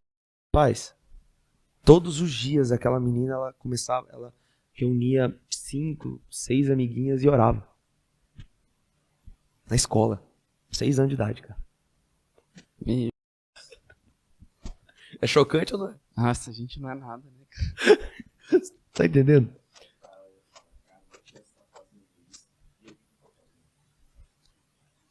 E é por isso que os filhos convertem o coração dos pais. Porque é aí que o pai começa a perceber: meu, eu não sou nada, cara. O que eu tô fazendo? Nossa. Realmente, cara. Mas Deus, o que Deus ele tem feito nessa geração aí, cara, é algo precioso demais. Precioso demais. E daí a gente olha pra gente e fala: cara, eu tô querendo ler um capítulo da Bíblia por dia. E é um desafio. Então, uma oração muito particular que eu faço. Eu falo assim: Senhor, o que o Senhor for fazer nessa geração, eu só peço uma coisa. Não deixa eu fora. Não me deixa fora. O que fala? Eu gosto muito, cara. É muito bom participar de coisas assim tremendas que o Espírito Santo a gente faz. É muito bom. Caso não dá um exemplo, é o Congresso, né? A gente tá ali quando a gente vê o Espírito Santo agir, que nem aquele momento que você falou por 1 minuto. Olha o que Deus fez ali num minuto. Pessoas foram tocadas, pessoas já estavam chorando. Então, assim, é prazeroso de ver. Por exemplo, eu me sinto, sabe, feliz quando eu vejo isso. Assim, não, o Espírito Santo tá agindo aqui. Qual que é o que você tem visto assim nos jovens de tempo de busca hoje? De busca, de leitura da Bíblia, assim. O que você tem visto? Você tem visto pessoas dedicadas? Cara, no meio geral, assim, dos jovens, dos cristãos, eu vejo muito foco. Perdão, eu vejo muita motivação. Mas pouca disciplina. Em outras palavras, por exemplo, hoje eu tô motivado e a partir de segunda-feira eu vou pra academia. Chega sexta-feira você já não vai. Entendeu? É tipo assim. Porque assim, a motivação não vai te levar pra lugar nenhum. A motivação vai fazer você começar. Agora, a disciplina vai fazer você continuar. Então, o que eu realmente vejo? Eu vejo que o jovem, ele tem a capacidade ele tem a motivação pra começar. Só que chega uma hora que não é mais a motivação, é a disciplina. Aí é quando, tipo, chega na hora da disciplina, que aquela motivação abaixa, né? Aquela euforia baixa. Daí, querendo ou não, acaba, né, regredindo na oração, regredindo na busca pelo Espírito. E aí é quando começa a voltar às mesmas práticas que fazia. Né? Porque o apóstolo Paulo, ele falou: andeis no Espírito, não pratiqueis as concupiscências da carne. A única maneira de vencer o pecado é andando no Espírito. É tendo vida com Deus. É deixar o Espírito guiar a sua vida. Como que o Espírito guia a sua vida? Porque o apóstolo Paulo mesmo falou, né? Que a carne não está pronta. Exato. A carne é fraca. Mas o Espírito está pronto para buscar Deus. Exato. Mas o povo fala assim: às vezes eu vejo gente querendo justificar o pecado dele porque a carne é fraca. Só que, tipo assim, se você pensar, ele tá dizendo a respeito de oração. Exatamente. Não é? Jesus, ele fala: vigiai e orai, porque a carne é fraca, mas o Espírito está sempre pronto. Pastor, mas é tão difícil porque a carne é fraca. Sim, a carne é fraca para orar, mas para pecar ela é muito forte. E é por isso que tem que andar no Espírito. Quanto mais você andar no Espírito, menos a carne vai ficando para baixo. Não é? Então é como se ele fizesse assim: os que se inclinam para as coisas da carne tendem a realizar as coisas da carne. A pessoa ela pode ter um certo período de tempo que ela vai ter uma vida de oração. Aí vai lá, passa uma semana, 2 semanas, está lá focado, motivado. Vida de oração, disciplina. Mas aí acaba perdendo essa motivação, acaba centralizando, ficando em cima do muro. Aí volta a praticar as mesmas coisas. Se inclina para a carne de novo. Mas agora, aqueles que se inclinam para as coisas do Espírito, tendem a realizar as coisas do Espírito. Ele pode até cometer erros, só que ele está inclinado para cá. Ele está inclinado para as coisas do Espírito. Ele já sabe o caminho para voltar. Então, o apóstolo Paulo ele realmente disse a respeito disso. Como vencer os desejos da carne. Andar no Espírito. Deixar o Espírito guiar a sua vida. É verdade. E eu perguntei principalmente porque a gente observa muitos adolescentes que acredito que não acontecia com tanta frequência na época que na nossa infância, por exemplo. Que não sabem quem é o rei Davi, não sabem quem foi Samuel, sabe, não sabem coisas que pra gente, na clássica escola bíblica dominical, na EBD, a gente sabia decor e salteado, né, como diz o ditado. E mesmo que na simplicidade, né? Ah, quem é que é Davi? Ah, Davi ele foi rei, ele era um jovem que derrotou um gigante, Golias, com uma funda, né, 5 pedrinhas e tal. E tem adolescentes, e já mais velhos, que às vezes a gente vai conversar com eles, eles não sabem, cara. Eles não sabem. Realmente. E isso é uma preocupação, assim, que eu vejo que hoje, no Ministério dos Jovens, os líderes e os voluntários, eles estão tendo, sabe? E como tratar e como chegar com essa linguagem, né, da Bíblia para esses adolescentes, para esses jovens. Porque se eles não sabem nem quem é Davi, quanto mais... Como é que a gente vai trabalhar uma revelação mais aprofundada, né, com eles? Com certeza. E você tem visto jovens assim também? Cara, o problema é que, tipo assim, sabe o que eu percebo? Eu percebo que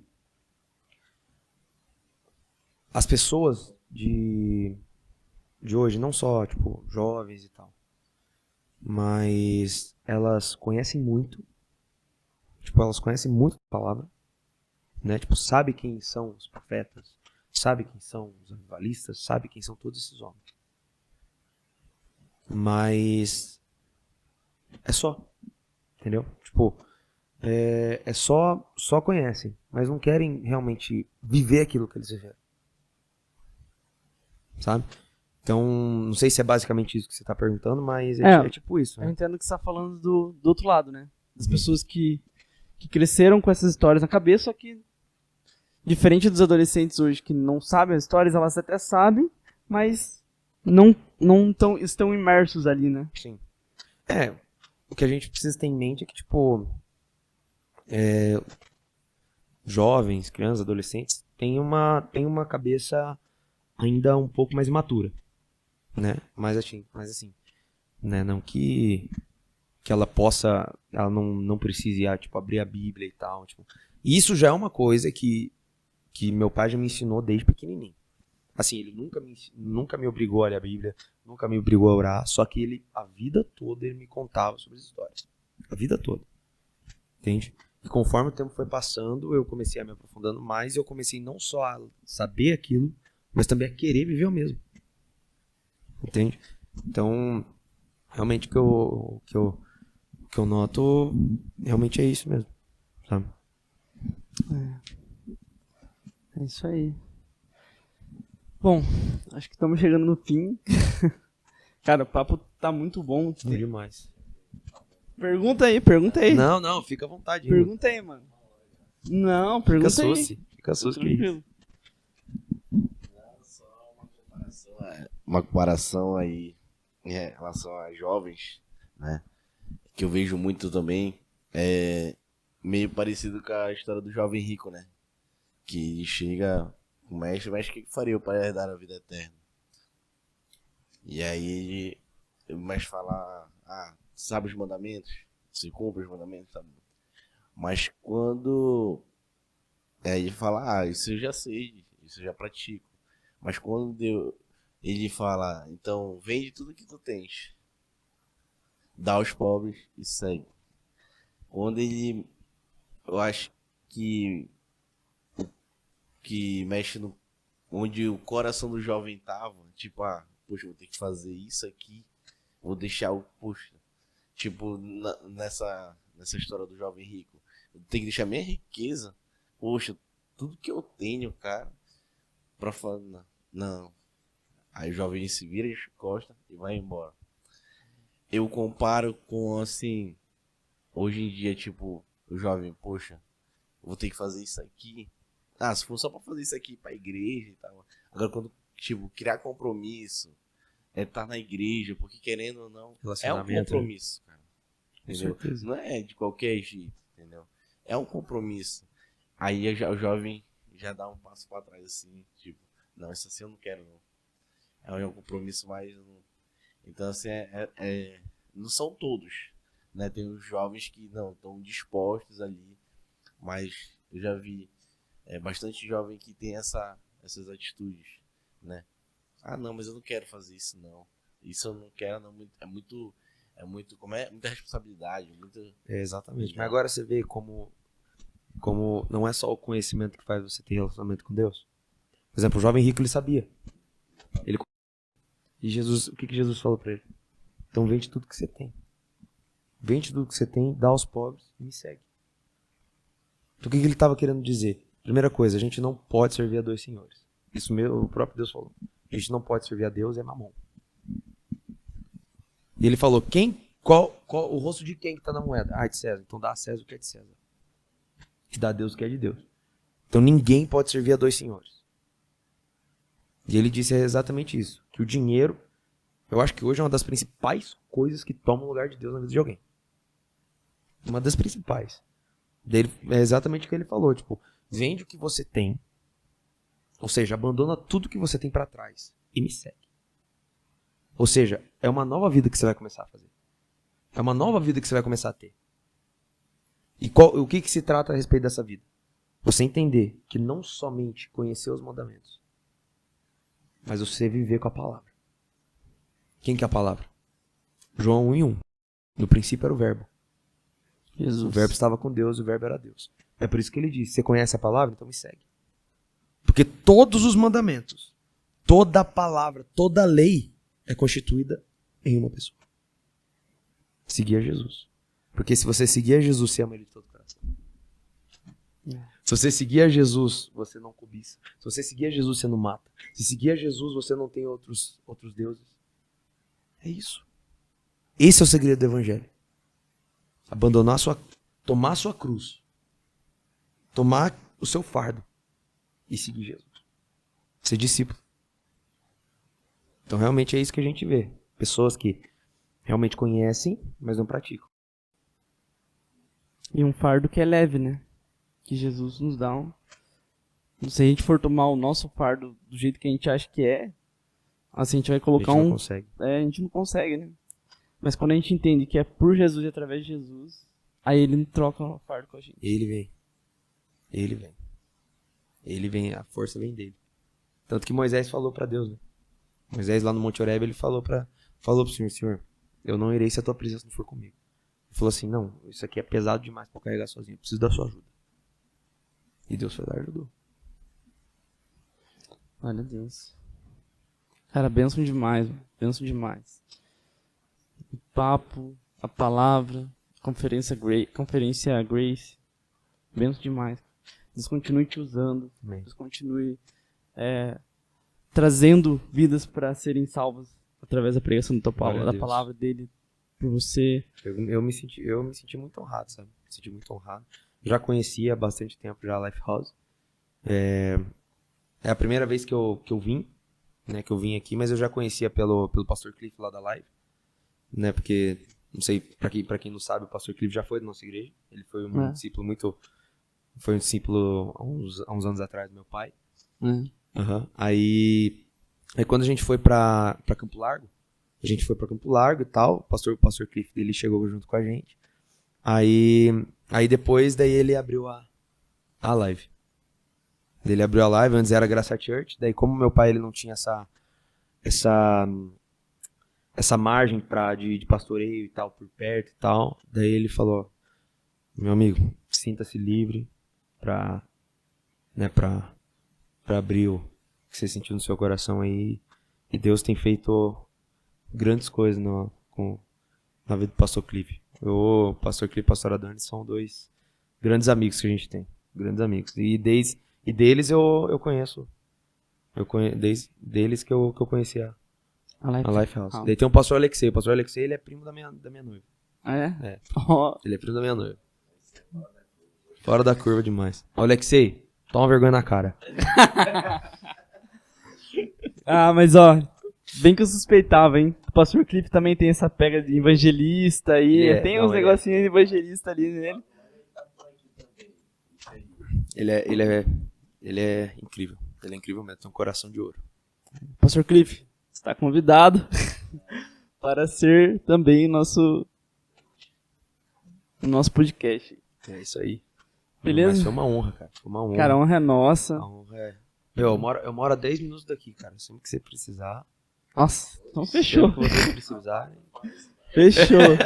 A gente se folga mesmo. Não, que é isso. Sempre que vocês precisarem, eu tô à disposição. Foi bem. Sou seu servo. Sou seu servo. Rapaz. Sou seu servo. Mas aí foi benção. Foi uma alegria. Muito obrigado a todos aí da equipe. Muito obrigado pelo carinho, pela oportunidade, pela honra de poder ter ministrado nessa igreja tão linda. Uma igreja muito linda mesmo. A obra que Deus tem feito aqui na vez de vocês realmente é algo muito, muito, muito lindo mesmo. Maravilhoso. Amém. Ainda mais tratando de Curitiba, né? Que tipo, o povo é mais fechado e tal. Só que aqui eu vi uma igreja extravagante, cara. Extravagante, uma igreja pra cima e tal. Isso é raro de ver em Curitiba mesmo. Isso é raro, cara. Eu digo por experiência própria mesmo. Por experiência própria, é raro. Mas que Deus continue abençoando. Deus continue abençoando. Amém. Deus abençoe teu casamento também. Amém. Que dê tudo certo, que seja uma bênção. Amém. Que os propósitos de Deus se cumpram na vida da tua noiva, da tua vida. Glória a Deus. Amém. Amém. É isso aí, gente. Não se esquece, deixa seu curtir aí, compartilha esse vídeo com o pessoal. O QR Code das nossas redes sociais vai estar aqui, tá? Não esqueça de nos seguir lá nas redes sociais, seguir o pastor Jean Santos. Deixa teu arroba aí, pastor. Até eu esqueci. Eu acho que se puder colocar na tela depois. Meu Instagram é PRGian, Gian Santos. Tudo junto? Tudo junto. Então, beleza. Gian, Gian Santos. Fechou. O livro do pastor Santos. Se quiserem, pode seguir meus pais. Meus pais. Meus pais. Nas redes sociais. É cansado. Tranquilo. Minha mãe Elisandra com Z, underline Lica, Lica, nem sei porque que ela tem isso. Porque esse Lica é o apelido dela. Mas enfim. E o do meu pai, PR Hernani com HI no final, Santos. Tá bom? Se vocês quiserem adquirir o livro Precioso Espírito Santo pra dar de presente pros seus filhos, pra eles serem cheios do Espírito Santo aí, você pode entrar www.editoravem.com e pode adquirir lá. Precioso Espírito Santo. E Show olha, de bola. fale em línguas. Show de bola. O pastor Hernani Santos, ele realmente, cara, é um grande avivalista aí, eu acredito. E ter sido usado muito. Já vi algumas palavras dele. Ele tem sido usado muito, sim, por Deus. Muito benção. Gente, amém. Fique com Deus. Deus abençoe, gente. Deus abençoe. Quer dar uma palavra, mais uma palavrinha pro pessoal que vai assistir? A palavra que eu tenho pra vocês é: entra no teu quarto, fecha a tua porta e ora ao seu pai que tá em secreto. Um beijo pra todos. Show de bola. Lembre-se sempre, Jesus Cristo é o Senhor. Lifehouse, life em sua vida.